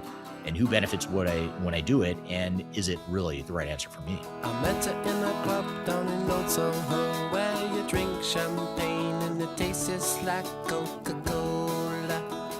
C-O-L-A. If you only attend one event this year, make it Digital Stratosphere 2026. It's our annual flagship conference. It's going to be September 9th through 11th in Denver, Colorado, the same location as we held it last year. It's 3 days where digital leaders, ERP practitioners, and transformation experts come together for no-spin, vendor-neutral conversations on ERP, AI, and digital transformation. There's no marketing fluff. There's no pay-to-play sponsorships, just real practitioners sharing real lessons. Go to thirdstage-consulting.com/stratosphere to learn more and register. Tickets are limited, and these always sell out, and I'd love to see you there.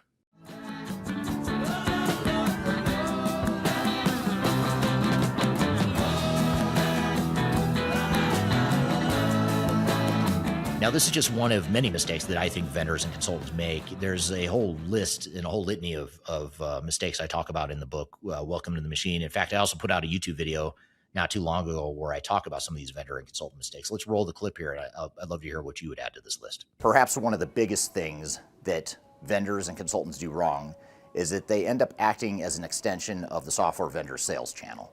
Now, to be fair, that's the role and the job of the ERP vendors, to sell you software.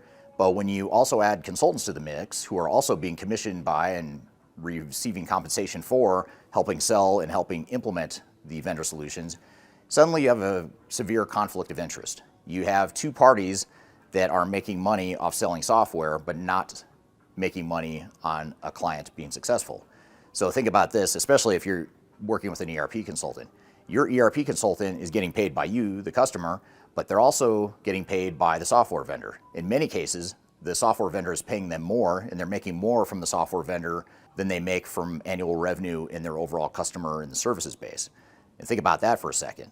So with that conflict of interest, whose loyalty are they most loyal to?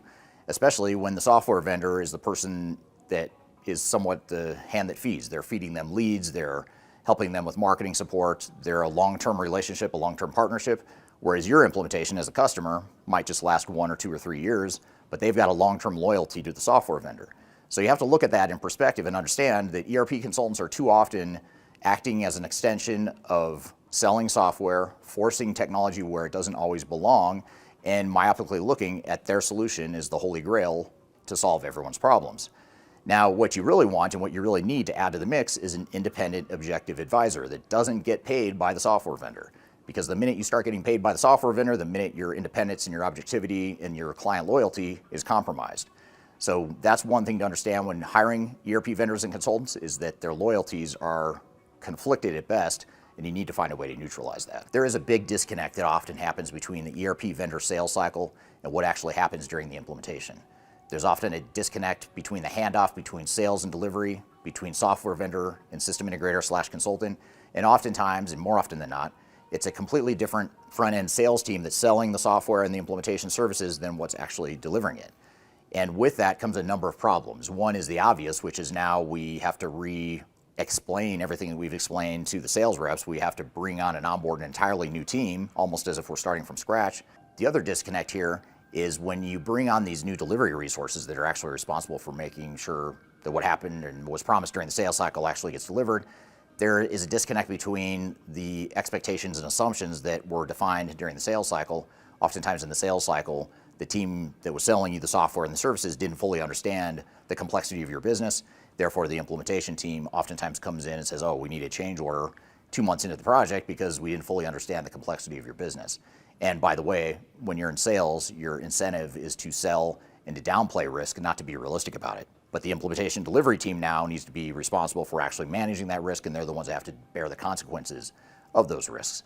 So the fact that you have bait and switch in sales to delivery is a big deal. But even during delivery, so many consultants are contractors, they're offshore resources, they are very nomadic in terms of being mobile, they move around from job to job. That creates a lot of turmoil and attrition and turnover during implementations, which could be very challenging as well.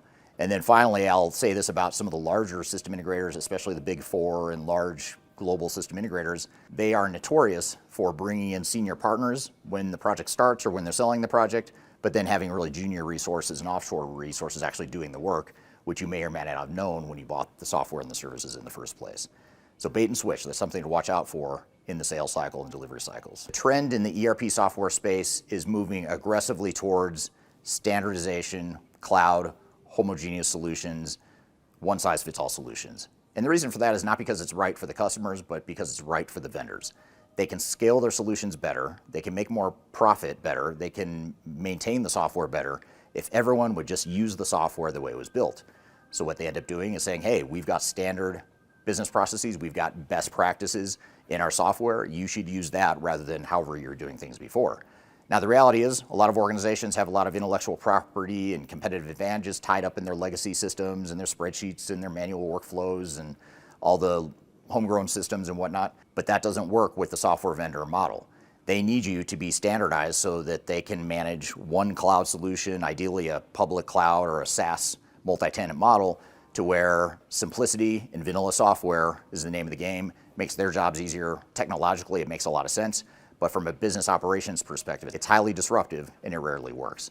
So that is one of the biggest mistakes that ERP consultants and vendors make. And the problem here is that this is a systemic problem. This isn't individual decisions made by individual sales reps or consultants. This is how the system was built. And that's something I talk about in my new book called Welcome to the Machine. I talk about how that machine was built and how it affects customers and how you can navigate that, which is why you should check out that book as well. Software vendors really want you to go live on their software as soon as possible. They start charging you more subscription revenue the faster you do it. They make services faster the sooner you do it. And they lock you into a long-term contract the faster you do it. Sounds good in theory. You may want to do that as well. You may want to implement technology as fast as possible too. But the problem here is that software vendors and consultants are notorious for downplaying, ignoring, or not seeing the actual business risks that are being imposed on your organization. A lot of this is because they're in their own little bubble, their own little world, their own little work stream within an overall program where they're just focused on designing, building, and deploying technology. They don't necessarily care, nor are they compensated, nor are they rewarded differently for the actual end result to the customer, which is why there's so many disconnects between those technical vendors that say, we had a successful go live, but you ask that same customer if it was successful, and they say, no, it wasn't. They delivered the technology, but it completely disrupted our business and we couldn't ship product. And that disconnect is very common. And a big part of the reason for this is because the economic incentive is to protect the cash cow. If I'm making services revenue, I'm making more money the longer it takes you to implement. And if you have change orders and overruns and customization, now all of a sudden I've got an incentive to maybe just let it ride. Maybe just let you go ahead and do some more customization. Take a little extra time. I'm making more money if you take more time, and if you ultimately fail, you're probably going to pay me to clean it up. So there's a perverse, inverted incentive here that vendors often have. And the problem here is that no matter how your project goes, the only two parties that are guaranteed success in financial results are the software vendor and the system integrator. Arguably, the biggest mistake that ERP consultants and ERP vendors make is that they oversell the system integrator as the silver bullet, the one-stop solution that gives you everything you need to make this project successful. We know the technology better than anyone. We've got a project manager. We'll help train some people that can go train your trainers, and we can make it all happen.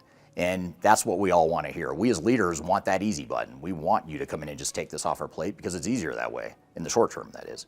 Longer term, it makes things a lot more complicated because now those unintended consequences lead to more risk, more disruption, more problems, more myopic focus on technology that completely disregards the business operations and the people side of the equation, which is a lot more important than the technology side of it. So it's important to beware and to be careful of the system integrator, the ERP consultant that says they can do it all. They can manage the entire project because they are just one piece of a broader transformation program, and you need to fill in those other pieces beyond what they are doing on the technology side. So I hope this has given you an understanding of what some of the 5 biggest challenges are and 5 biggest mistakes are that ERP vendors and consultants make, but I'd love to hear from you.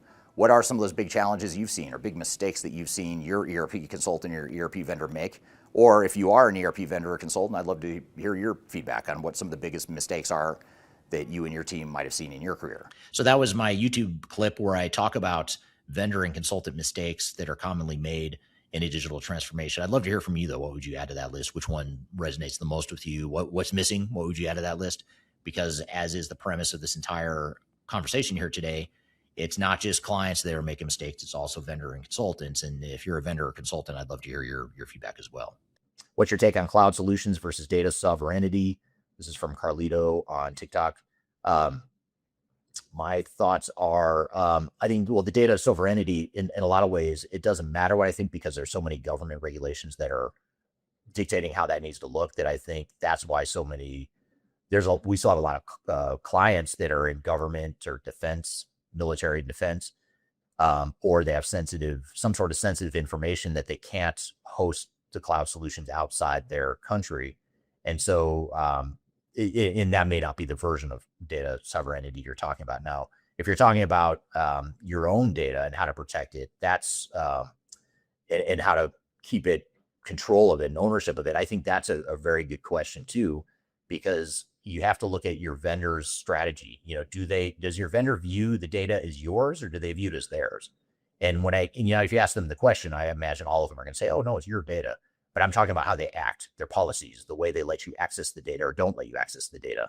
If they act like it's not yours, then it's essentially not yours. It doesn't matter what they say or what they think. They're acting as though it's not yours to control. And I'll use SAP as an example because they're probably the most blatant in this regard. They have limitations on how you can use your data, what you can or can't integrate that data to. They'll say it's their data, it's for security reasons. That's complete BS. It's a smokescreen. It's a diversion from the real issue. Is they don't want third-party competition touching their system. You know, they want you to buy everything through SAP. They want to control the ecosystem, and that's a way of doing it. So I think data sovereignty is very important. That's why companies such as Databricks and Snowflake, even Palantir, that's why they're doing so well right now, is because they are shifting the balance of power from core ERP system where you don't have control and it's locked in and you can't necessarily integrate it very easily. They're moving that center of power over to their solutions where it's more focused on integrating between solutions and building workflows across platforms, which isn't a terrible thing. I know some will disagree with me in the tech community, but I don't think that's a terrible thing to have integrated systems that tie across different platforms there. We don't all need to be on the same platform to be successful. So I'm going to get to a couple other stories here, and I'm just going to keep riffing here since I've got time. And if you've got time, feel free to stay with me. Talked about some of my stories, but I want to talk a little bit about some of the client disasters. And in my stories, I talked a little bit about how I would say consultants and system integrators can be so biased and have that conflict of interest.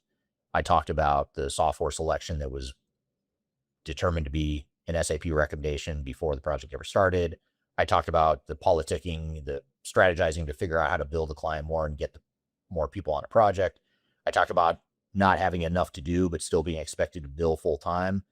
In fact, we used to have leaderboards that would float around our office that would each week, there'd be like the top 3 or top 5 of top utilization, which we track, at third stage, we track utilization, right? It's an important metric for consulting because you want to know if you're paying someone a salary, you want to know they're generating revenue for it. So on one hand, I get it, but the competitive nature of it was pretty extreme, and it was highly effective in generating more revenue because we all wanted to be, all of us were, it was a big deal. If you got in that top 3, the partner gave you recognition. It was just a big deal if you would make that top 3. And a lot of times there's the same people that were always in the top 3. And so you're always trying to dismantle the incumbents. But that's just, a cultural thing that, again, it's their prerogative to do, but you as a buying customer, that's not your concern. Your concern is not utilization. Your concern is what value am I getting? So if we look at where clients fail, though, there's some, I'll use some public case studies here because we can't talk about our own clients, nor would I want to talk about our own clients in a negative way. And even if we wanted to, we can't for NDA purposes. So I'll talk about some public failures here and challenges, bad decisions that companies have made. One example is Lidl, which had a $500 million or 500 million euro failure not too long ago involving SAP. And one of the things here, this is an interesting point of contention or debate, and this is a good thing to unpack because I don't think there's a clear answer to this question.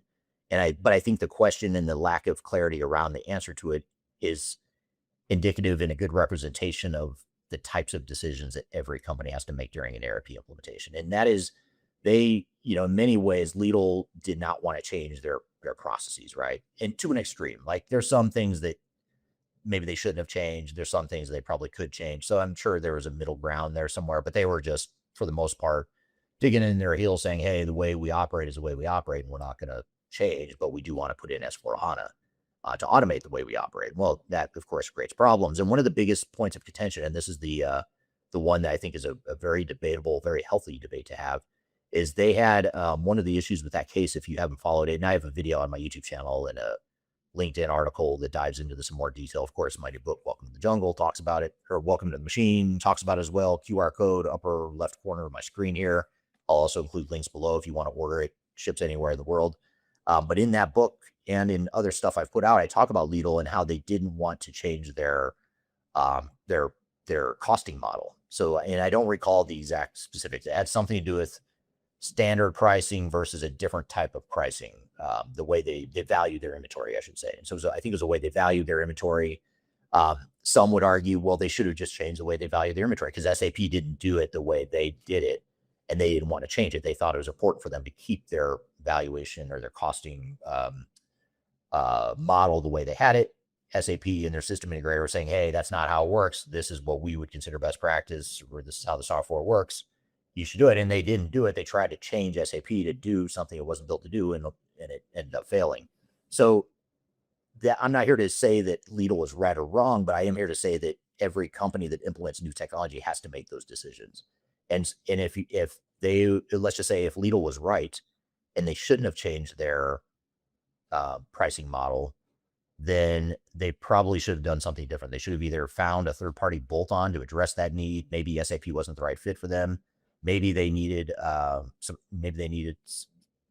custom dev or some way to address that. But whatever the reason is, it caught them by surprise. It derailed the project. It blew the budget out of the water, the timeline out of the water, and it created a lot of problems. So, I don't want to say, again, I frame this as a client dysfunction, but you could also argue it wasn't a dysfunction. It was a core part of their business. So take it with a grain of salt. I'd love to hear from you. Should Lidl have changed to fit SAP, or should SAP fit to change Lidl? So I want to dive into this Lidl case study a bit more, this 500 million euro SAP failure. So Lidl, the European grocery retailer, they spent about 500 million euros on an S/4HANA implementation, and ultimately they walked away from it. I think eventually they did end up implementing it, though. To be clear, I believe they ended up re-implementing or going live with it eventually. But at that time, after spending 500 million euros, they pulled the plug, walked away from it. And here's what makes the case worth studying. It's not a simple story of incompetence. It's a genuine strategic dilemma. The core issue came down to how Lidl valued their inventory. Their costing model was different from the way SAP handled it out of the box. SAP and the system integrator said, essentially, change your processes to match the software. That's best practice. And then Lidl said, no, this is core to how we operate and we're keeping it. And then they tried to bend SAP to fit their model. It didn't work and the project failed. So who is right here? I think this is the big dilemma, the big challenge. And here's the honest answer I have, and that is I don't know. And that's exactly the point. This is the decision that every company faces in transformation. You're going to get a lot of I don't knows, but you better figure out how to get to a yes or a no or either or in cases like this, because your way of doing things collide and in many cases conflict with how the software works. And when that happens, you've got three options. You can change your process. You can find a third-party bolt-on that handles it, or you can question whether the software is even the right fit. But what you shouldn't do is what Lidl did, especially for something this big. If it was something minor, if it was a minor workflow or a sort of an edge case over here on the side, then maybe you could have done it. But for something as core and fundamental to their business, to try and change the software, and not only core and fundamental to their business, but core and fundamental to how SAP works, you're trying to change it to be something it's not. And it's not even a matter of is it right or wrong, or is SAP better or worse than what you do. You just shouldn't try to change it to be something it's not. And that's something that probably should have been handled a lot differently. And I don't know what the right answer is. It could have been a third-party bolt-on. It could have been you go with a non-SAP product altogether. It could have been, I don't know. There's a lot of different ways you could navigate it, but the way they did it wasn't right. And so the lesson here isn't that Lidl was dumb. The lesson is identify your non-negotiables, your secret sauce before you start, then architect around them deliberately, because the most expensive way to discover a fit gap is to discover it 500 million euros in and 3 years into the project.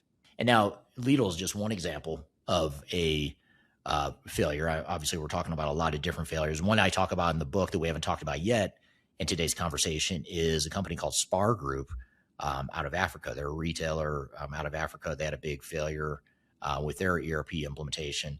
And I want to play you this clip as a case study, and just some of the lessons that go with it are very intriguing. So let's roll that clip.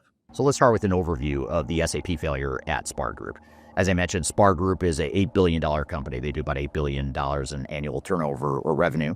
They have retail operations, distribution operations, and some manufacturing facilities throughout the world based out of South Africa. And anytime a company like that, who's publicly traded, puts out a financial report and they mention their ERP project in the financial report, it's usually not a good sign. In January of 2025, the company published its financial results for the fiscal year 2024. And in that financial statement, they outlined a number of problems they had with their SAP implementation. First of all, they spent close to $100 million on the implementation, which is a staggering amount for any size company, even an $8 billion company. But what's even more alarming and shocking is that the company lost over $100 million in sales that it directly attributed to its SAP project. So in theory, the project cost not just $100 million, but $200 million in counting. In addition to the problems they had with lost sales, they also have had problems tracking their margins. They haven't been able to track their margins and optimize their margins, which, if you're familiar with the food and the retail industry, margins are very slim. So every tiny little bit of margin that you can get is a big deal. So for a company not be able to manage their important financial controls and the margins behind it, that's a big deal. The other issue that they had is they found that the warehouse management system of SAP didn't fill their needs, and they ended up having to scrap the WMS, or the warehouse management system, and revert to a third-party warehouse management system. So not only was the SAP implementation a disaster, but they had to diversify outside of SAP, which isn't a bad thing, but they found out the expensive and the hard way. And to add insult to injury, the SAP implementation had resulted in a lot of manual processes and actually increased their labor costs. And for those of you thinking about going through an SAP implementation, I'm going to speculate that you're probably doing the SAP implementation in the hopes or the expectation that you'll reduce your manual processes and reduce your labor costs, but that was not the case here with the Spar Group.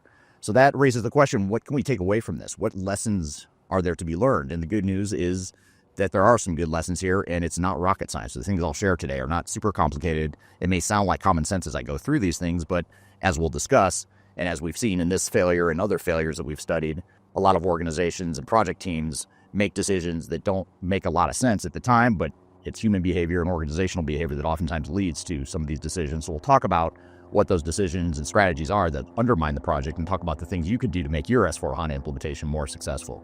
When we look at the problems and evaluate the issues that Spar Group had in their implementation, it's clear that they didn't spend an adequate amount of time on their current state business processes. Because if they had focused on and understood their current state business processes adequately, they wouldn't have run into the problems they had. Most notably, the fact that they couldn't manage their margins and they couldn't get visibility into what their margins really were, whereas in their old legacy system they could. That tells you that there's a disconnect between the competencies and the processes and the workflows they had built up over time and the actual S4HANA implementation. Now, it's easy to say, well, we don't care about our current state because we want to move to a new technology and we want to adapt to new business processes. That's great. S4HANA can bring new capabilities to you, but there's probably a lot of things you're doing really well, and there's a reason you're doing some of the things you're doing, even if those processes are imperfect, or even if they're manual processes, or even if they could be improved. You still need to understand what they are so you understand the intent of what it is you need S4HANA to do for you. For example, when you look at the warehouse management system and how that warehouse system didn't work for the company and they ended up having to abandon SAP's warehouse management module, it was pretty clear that if they knew what the business processes were in their current state and what they expected to maintain and preserve in those current state processes, they would have known, or they should have known, that the SAP warehouse management system wasn't going to work for them. Same with the pricing analysis and the margin analysis that was so important to the company. The fact that they didn't understand that and bake that into the future state tells you that they either didn't understand the current state or they didn't adequately take that into consideration when they're designing the new system. So just because you're designing a new system and you're trying to define a new future state set of business processes doesn't mean you want to throw the baby out with the bathwater and ignore the processes you have today.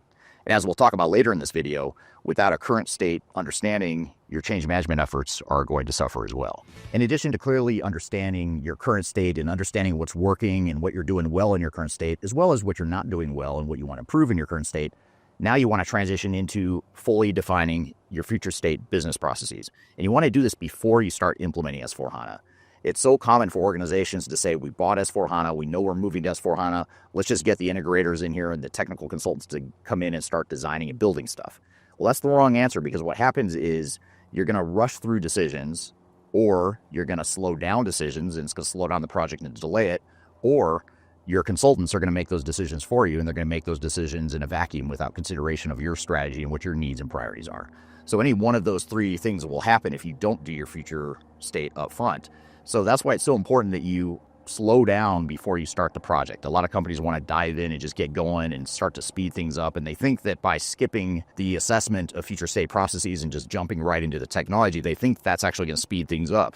And it does speed things up in the short term. It'll feel like you're making a lot more progress than you would otherwise. But what it's going to do inevitably is going to slow things down later in the future, and it's going to create a lot more headwinds and problems and misalignments and mismatches between business processes and technologies. And that's the sort of stuff that derails these projects. That's the sort of stuff that causes budgets to get out of control. And that's the sort of stuff that leads to the problems that Spar Group experienced here, which is not having a clear future state and not having a technology being delivered that addresses those future state business processes and requirements. The other thing that's important with clearly defining future state is that it allows you to create a very clear testing strategy, user acceptance testing. And by doing thorough user acceptance testing with your clearly defined future state processes, you should be exposing these sorts of issues that Spar Group had. So for example, when we look at these pricing and margin issues that they experienced, if they had clearly defined future state business processes and they had user acceptance testing scripts that match up to those future state processes, they would have caught this problem before they ever went live with S4HANA. They didn't catch those problems, so that tells me they probably didn't factor in those future state business processes into their test strategies for the system before they went live. So it's really important that you not only define the future state business processes, but you use those future state processes for user acceptance testing as well as training too.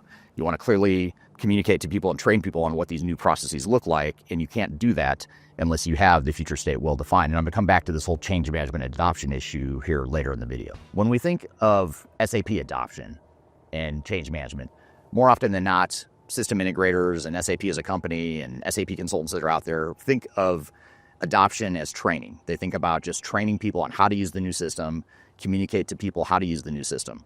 But really, this is a digital transformation. This isn't about SAP. It's not about S4HANA. It's about your business and your processes. And SAP just happens to be the provider of technology that enables some of those business processes. So it's really important that we look at the people side of the equation, because we can't enable these new business processes without the people side of the equation being addressed. And the technology becomes worthless if people aren't using the system. And I would argue that no matter how much Spar Group had invested in change management, they were probably still going to fail if they hadn't addressed the other things I talked about earlier in this video. But change management is a way to draw out some of the issues and challenges and kinks in the processes and the technologies that are being deployed. I talked earlier about user acceptance testing and how important it is to base your user acceptance test scripts on your future state business processes that should be well documented. And by involving more people in that user acceptance testing from the business and following those future state business processes as part of their scripts for testing, that usually draws out issues and problems that inevitably happen as part of the design and the build of technology. Now, if Spar Group had invested in change management, that would have been another stopgap or a guardrail to catch some of these problems that they had. So the fact that they didn't catch these problems tells me they probably didn't invest super heavily or effectively in organizational change management. So it's really important to make sure that you invest heavily in change management. You invest in well beyond just training and communications that SAP or their system integrators might provide to you. There's a lot more that needs to happen starting on day one of your implementation, even in the phase 0 implementation planning phase. SAP and S4HANA and some of the sister products that they have are not necessarily going to be the best fit for you. And that's something that Spar Group learned the hard way, especially with their warehouse management system. For a food distribution company where margins and efficiency are so important, and especially at scale for a large $8 billion company, warehouse management is a critical function of their operations and their supply chain. And if S4HANA's warehouse management system can't handle those needs, then it's okay to go out and find a third-party bolt-on that you can integrate with S4HANA. Now, SAP may tell you it's a bad idea, or the system integrator that's aligned with SAP might tell you that's a bad idea, but it's your business and you've got to find the technology that works best for you. And it's not just warehouse management, it's other functions and departments and workflows within your business that you want to make sure are aligned with what SAP can and can't do. And inevitably, you're going to find gaps in S4HANA. You're going to find that there's certain things that it doesn't do well or it doesn't do the way you want it to or you need it to. And that's okay. But you need to identify that stuff up front before you ever start the implementation so you can figure out a deliberate strategy of how to address that. Because you may decide you want a third-party bolt-on. You may decide you want to customize the software. You may decide that you want to change your business processes to fit the software, and you're okay with that. But whatever the case is, depending on the business process and the areas of gaps between the current state processes and what SAP can do, you want to make sure you have a deliberate strategy for how to address that. And you want to make sure that you've factored those risks and those activities into your implementation plan and budget because those have a material effect on it. Now, it's easy to think you don't want to bring out the bad news or focus on the negative things as it relates to S4HANA, but every ERP system, every technology is going to have downsides and risks. You just need to understand that up front rather than burying it or ignoring it because it will come out eventually later in the implementation. So that was lessons from a case study of an ERP failure at Spar Group. Those are some of the takeaways I've gotten from public information and information I have about the case. But I'd love to hear from you. What do you think the biggest failure points are, not just for Spar Group, but when you look at a customer and the things that they can or should do differently or better, what are some of those things? I'd love to hear your feedback in the comments below. When the soul of the city was laid to rest, and the night's forgotten. If you're about to embark on the jungle of digital transformation, check out my new book, Welcome to the Jungle. It's a book that just came out in late 2025. It's my second book, and it's a book that focuses on digital transformation failure case studies and talks about the lessons and takeaways from that. It's 300 pages packed of all the lessons and things that I've learned from having been an expert witness in lawsuits related to digital transformations and also with our team helping clients recover some of their failed projects. I've included as many lessons as I could possibly fit into one book here. You can read this book. You can order it anywhere in the world in hard copy format, which is this format here. You can get it in paperback. You can also get it electronically as well. Scan the QR code right here or go to the links below for your copy. Hope you enjoy it. Let me know what you think. Are you looking for ways to promote your product or service to enterprise technology decision makers and influencers throughout the world, like the ones who listen to this podcast? Major Tom Productions creates media, events, and influencer marketing for B2B technology providers. Our productions are exciting, educational, disruptive, and effective. Most importantly, they create results. Our content is unlike any other in this industry, engaging, influential, and trusted by technology buyers and influencers throughout the world. Each month, our productions reach hundreds of thousands of targeted buyers and decision makers who trust and engage with our honest and tech-agnostic content. With long-tail viral results and engagement with our content, Major Tom Productions provides a way to reach your target market and create awareness, calls to action, and a connection with potential customers. So, collaborate with us today. Learn how we can feature your product or service on podcasts such as Transformation Ground Control, Journey to S/4HANA, and Journey to Dynamics 365. We can also feature your brand on our YouTube channel called Digital Transformation with Eric Kimberling, which boasts over 100,000 subscribers and over 2 million video views per year.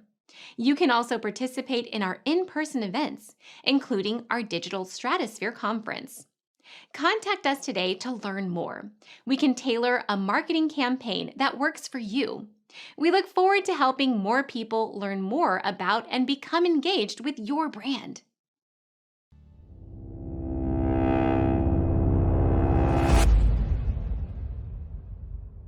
Born of a bottle from heaven's hand, and now you know.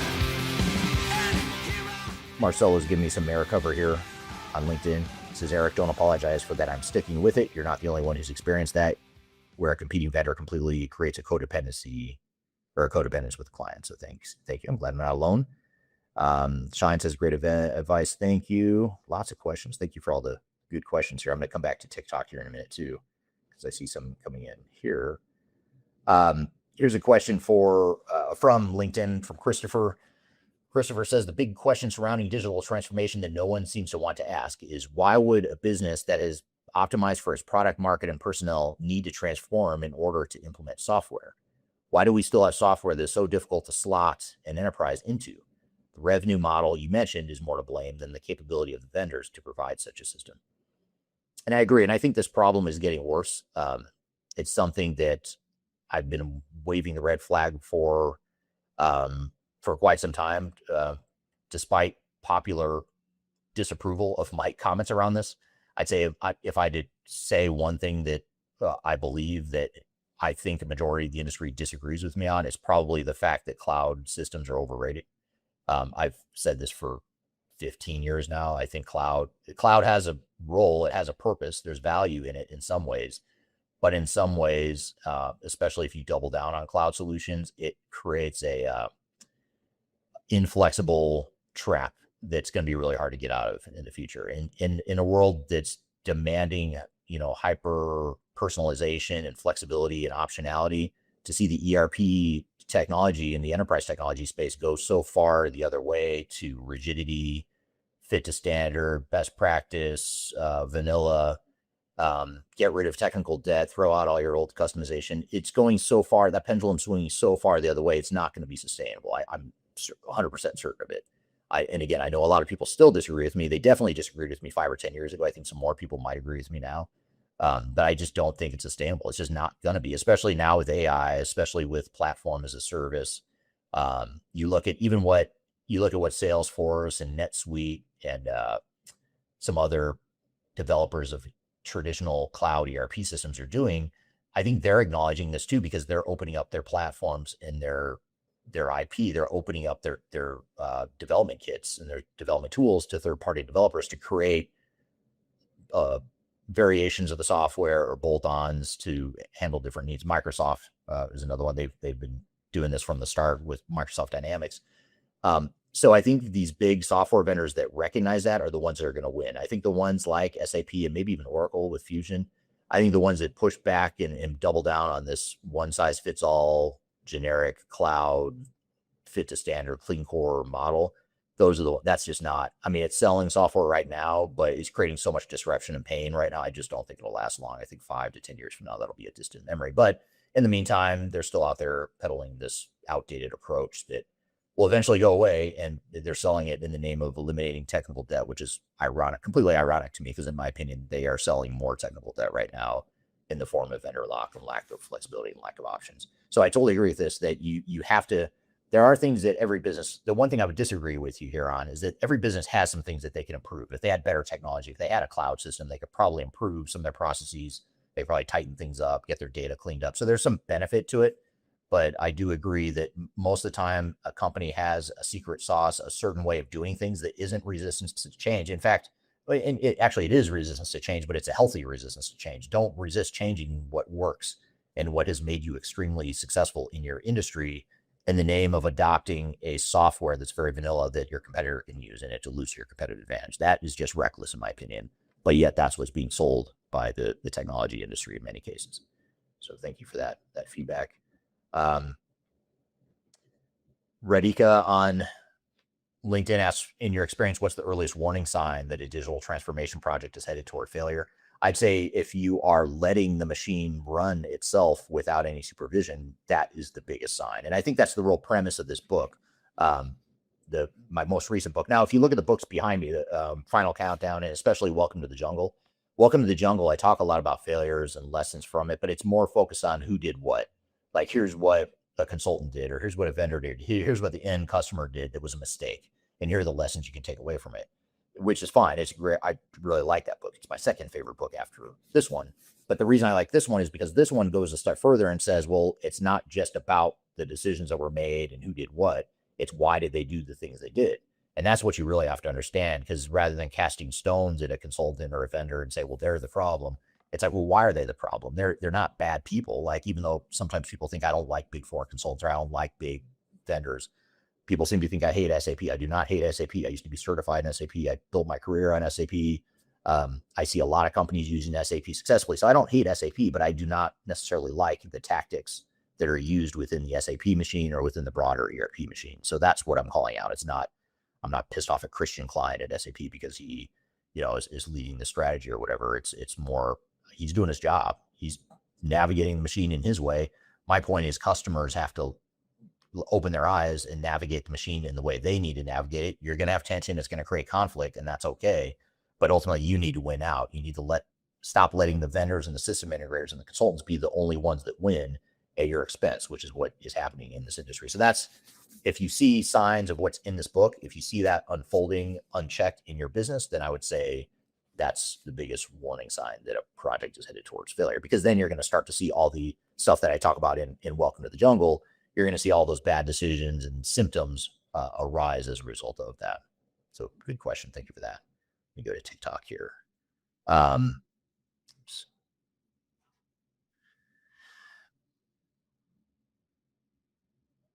Why does Gen AI, this is from Down Come Here on TikTok. Why does Gen AI fail at ABAP versus Python? Is it due to closed source data scarcity? Probably. I'm not a technical expert, but I would say probably. SAP has made it very clear in their actions and their strategy that they only want their own sanctioned tools accessing their products. So their recent API policy that they announced earlier this year is a clear sign that they don't want third-party AI tools accessing their system, their data. I would say it's the customer systems, the customer's data. If a customer wants to use Gen AI to run ABAP scripts or to do some configuration, my opinion is you as a customer should be allowed to do that. SAP thinks otherwise. That's why they're facing so many regulatory scrutinies throughout the world, including in the EU. And I'm sure that'll just continue to accelerate. Why are cloud ERPs inflexible? Are there ones that allow customization? This is from Juan KB on TikTok. And that's a broad generalization. When I say cloud ERPs are inflexible, I'm comparing cloud ERP to the on-prem model. And I know on-premise is a bad word. It's a dirty word. It's not cool at all to say that. It's what an old timer like me would talk about back in the old days when we had on-prem. Well, that's the reality. Companies grew up and built their companies with on-prem. You could do whatever you wanted with it. You could customize the hell out of it for better or for worse. Rather than pointing fingers at customers saying, you're the problem, you customize the software, we should be saying, why did you customize the software? What are we not delivering to you that you need that caused you to customize the software? Or how could we have implemented our technology better to where you didn't feel the need to customize? So it's, in my opinion, that's the real question that should be asked. But as we move to cloud systems just are less flexible, especially if you're moving to a public cloud or a software as a service SaaS solution, because the way the architecture works on those public cloud and SaaS is that you're essentially taking the same software and letting thousands of companies use it the same way. And now the data is still your own data, right? They still siphon or isolate the data, protect the data for you. That's yours, that's unique to you. But the way the software works, the way it looks, it feels, the way it operates is in order for a vendor to scale, to truly profit from this mass subscription model, the SaaS subscription model, they have to have conformity, right? I mean, that's the best way for a vendor to scale is 100% conformity from their customer base. So that's should be every vendor's dream, is for a customer to be 100% homogenized, because that makes their jobs easier. They can scale at a higher profit. They can grow faster. They can get more people to use the software. The problem is that's not reality. And when I say they should be doing that, it's because that's their job, right? Their job is to make as much money as possible for their company. The way they make as much money as possible for their company is to get you all into a vanilla model.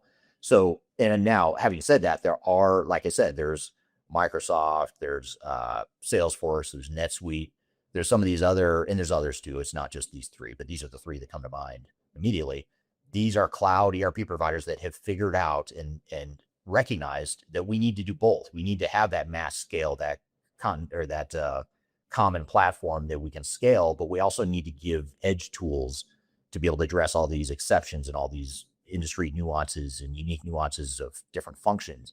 And that's why I really like that strategy that NetSuite, Salesforce, Microsoft, I like the strategy they're pursuing, because they're recognizing that you can do both. Now, whether or not they're doing it well, that's a whole other story for debate, I suppose. But the general strategy, I think, makes a lot of sense. So cloud ERPs aren't necessarily inflexible. They're just a lot less flexible than they used to be with on-prem. And the ones that allow customization are the three I mentioned, but there's also platforms as a service. So there's platforms you can buy, like Salesforce has their own platform that you can custom dev your own product. You can go through the App Store, and there's thousands of third-party developer apps on the Salesforce platform that integrate with Salesforce. They're still using a common tool set, so it's easier to maintain, and it's not, you're not necessarily adding to your technical debt in the same way you would have in the past. So technical debt, that's another, back to Megan's question earlier, that's another term. So let me land a point I've been trying to make for 15 years, and it's getting pushed back the whole time. I've been getting pushed back on this point the whole time, and that is that on-prem is not a dirty word, and cloud is not automatically the answer. When I said this 5 or 10 years ago, people looked at me like I was a complete lunatic, and in some ways, maybe I am a complete lunatic, but not for this reason. I don't think this is what makes me a lunatic. I think that it is okay to ask about on-prem. Is there a part of our business that is worth having on-prem? Maybe there's a regulatory reason. Maybe there's a security reason. Maybe there's a competitive advantage or an intellectual property reason. We want all the stuff in-house. That's okay. I mean, that's not a bad thing. It doesn't benefit the vendors, so they're going to tell you it's not okay. The industry analysts, the consultants that are all getting paid by the vendors, they're all going to tell you it's not okay. And so you just have to look outside that echo chamber of financial incentive and look at what's best for you. And so somewhere along the way, the industry decided that if you're not all in on cloud, you're a dinosaur. And if you say the words on-prem in a meeting and you just watch people cringe, I've had people literally call me a boomer on social media because I talk about on-prem. And now, to be clear, I am not a boomer. I'm a Gen X, so I'm at least 5 years from being a boomer. So give credit where credit is due, all you young kids out there that think I'm an old school old timer for talking about on-prem. But I do think on-prem will make a comeback at some point, within reason, within moderation. But the reality is that companies built and grew their businesses with on-prem systems. They could customize it however they needed to. And yes, that led to some really bad decisions around customization, but that doesn't mean you need to throw the whole thing out. Was some of that customization a mess? Sure, but a lot of it was their competitive advantage. And so to take a binary either or approach to something like that is really reckless, in my opinion. To say, hey, we need to throw out that customization, go all in on the cloud. Well, you might be throwing away some customization you never should have had, yes, but you're also probably throwing away some customization that is making you highly effective at what you do. It's helping you beat the competition.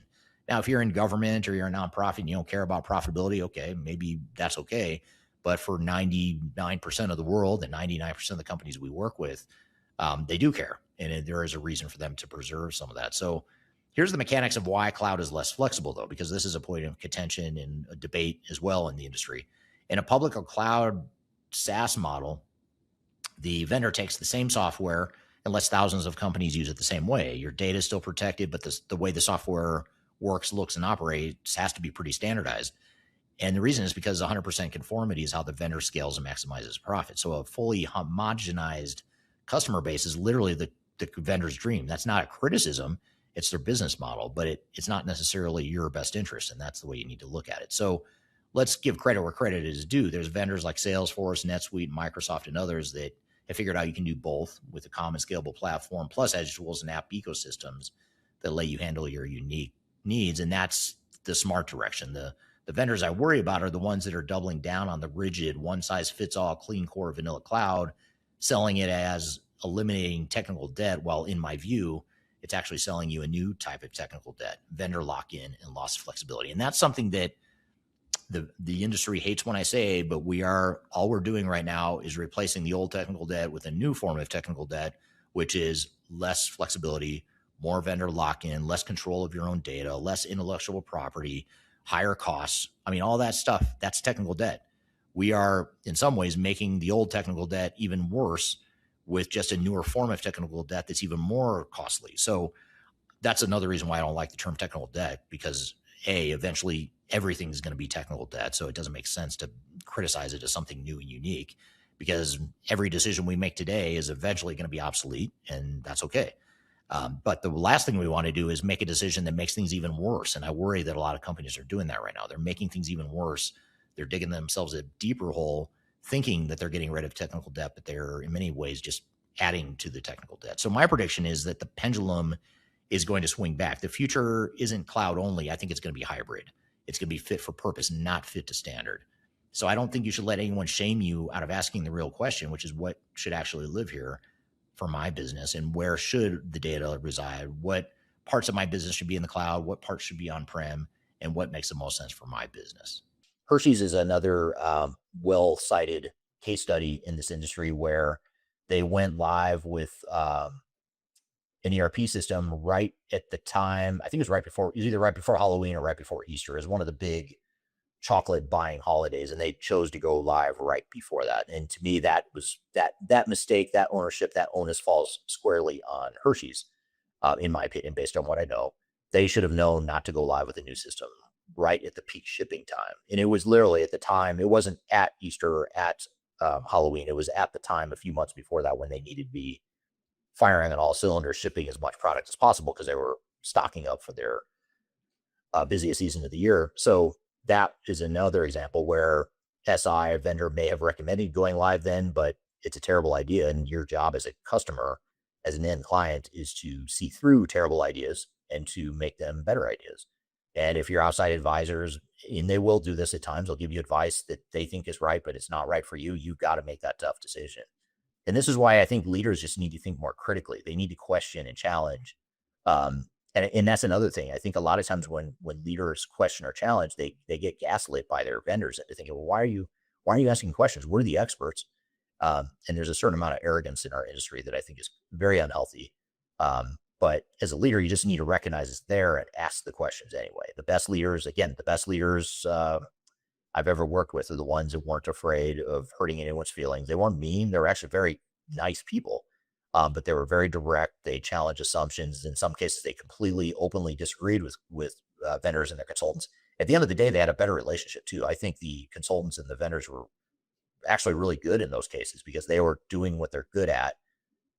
Client is making the decision that's best for them. The whole thing just goes better. It's not perfect, but everyone's happier. Everyone's doing their part to be successful. Whereas if you just defer to the vendor or system integrator, things are going to go off track and everyone's going to be unhappy. Another reason why I don't think vendors or system integrators intentionally do this stuff, but again, being the way the machine is built, it doesn't always put customers' interest first and foremost as it should. There's also, here's another mistake that I think is more on the client's side of things. And this is Queensland Health out of Australia.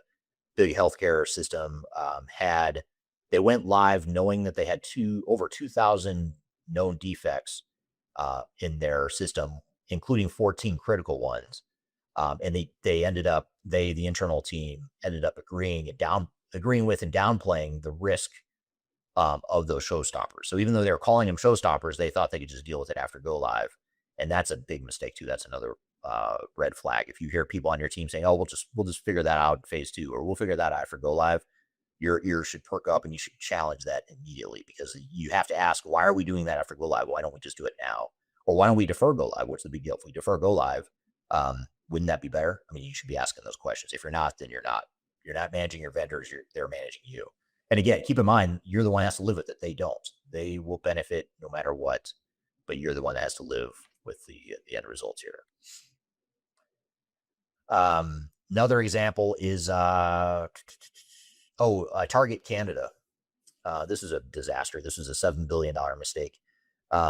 Target Canada, when Target tried to expand into Canada years ago, they tried to bring a new ERP system in, and they had bad data, which completely screwed up the entire operations. And so, one of the lessons here is that when you're doing an ERP implementation, most of the time you have to look at the fine print and the assumptions and the project plan, because usually 99% of the time it assumes that clients shall be responsible for data cleansing and migration.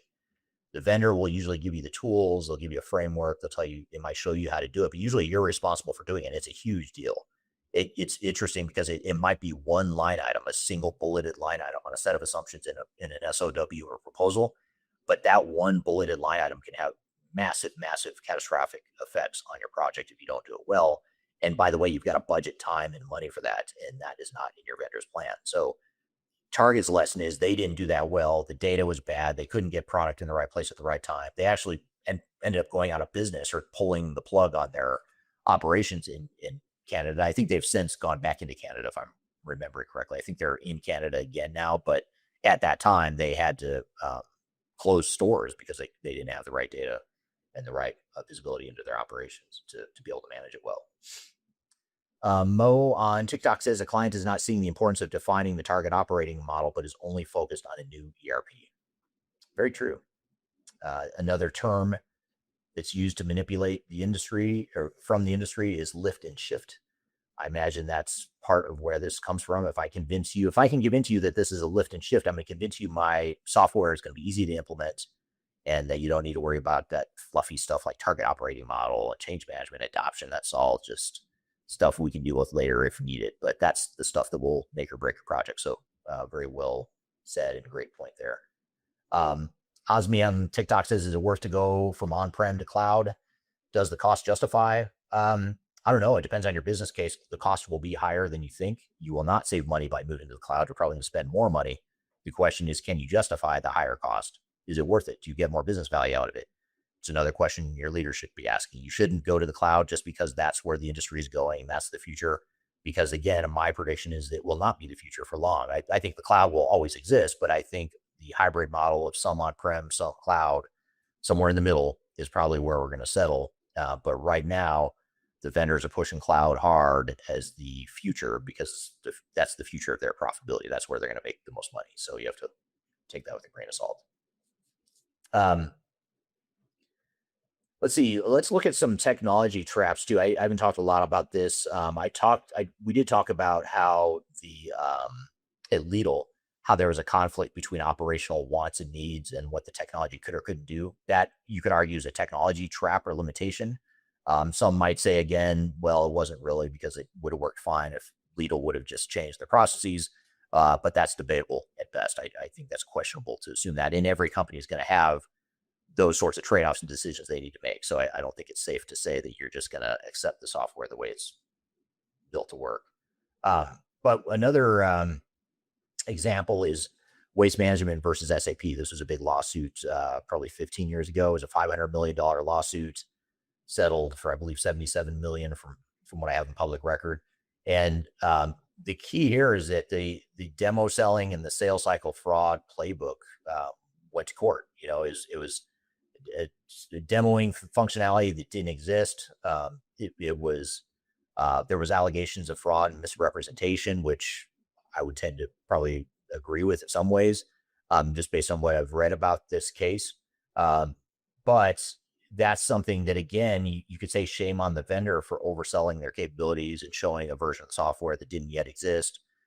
They sold if I remember correctly, it was like a 36-month timeline that they put in their proposal, but there's no way a company that size was going to implement 3 years.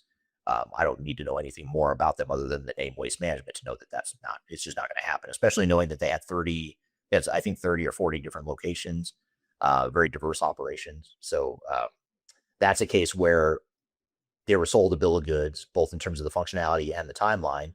And the product itself probably wasn't best suited for that company because they did have such diverse operations, and there was a need for flexibility, or a need for more flexibility than what SAP could offer.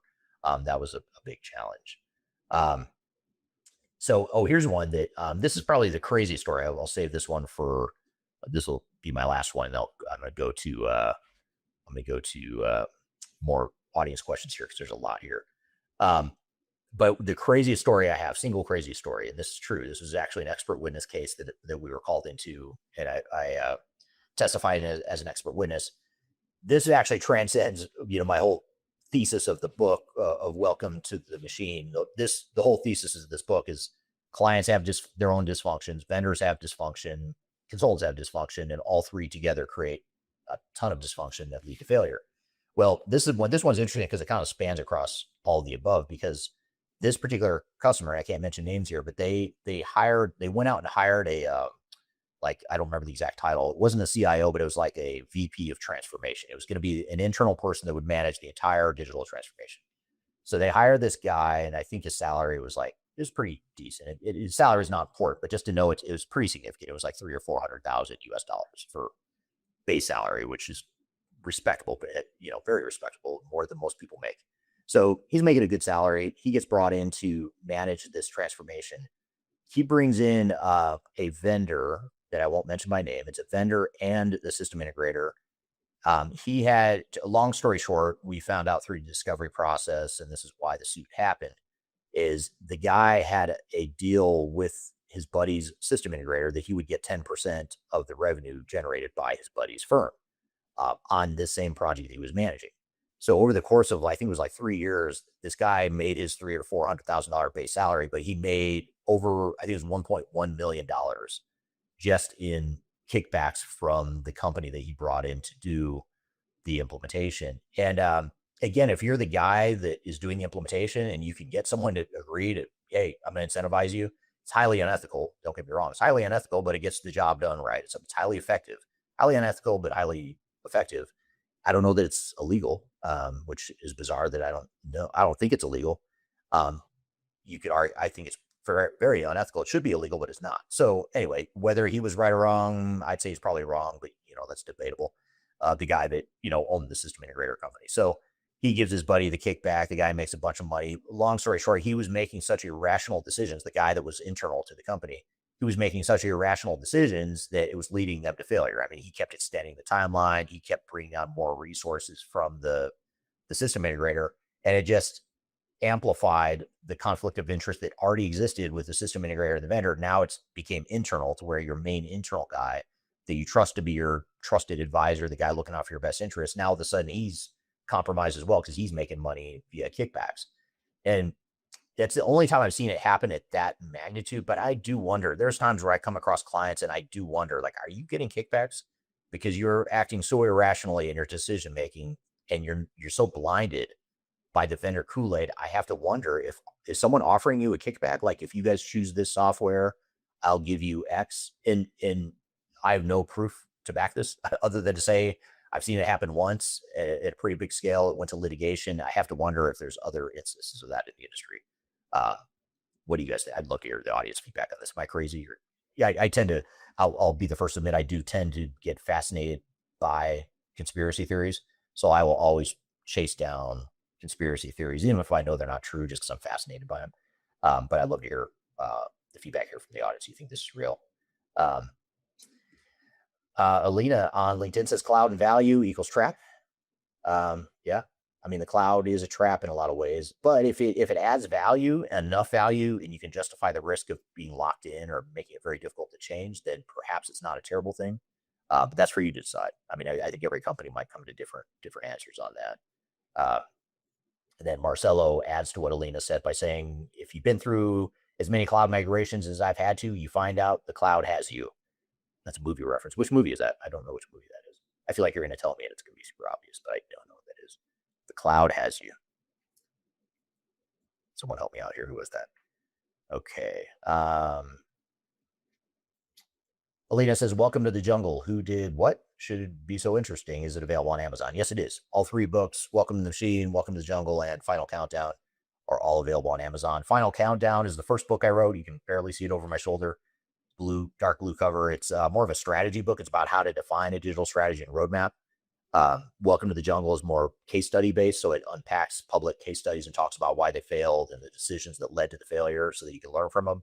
And then Welcome to the Machine, which is the newest book, talks about the industry, the conflicts of interest, the way dysfunction works to create a systemic breakdown that causes failure.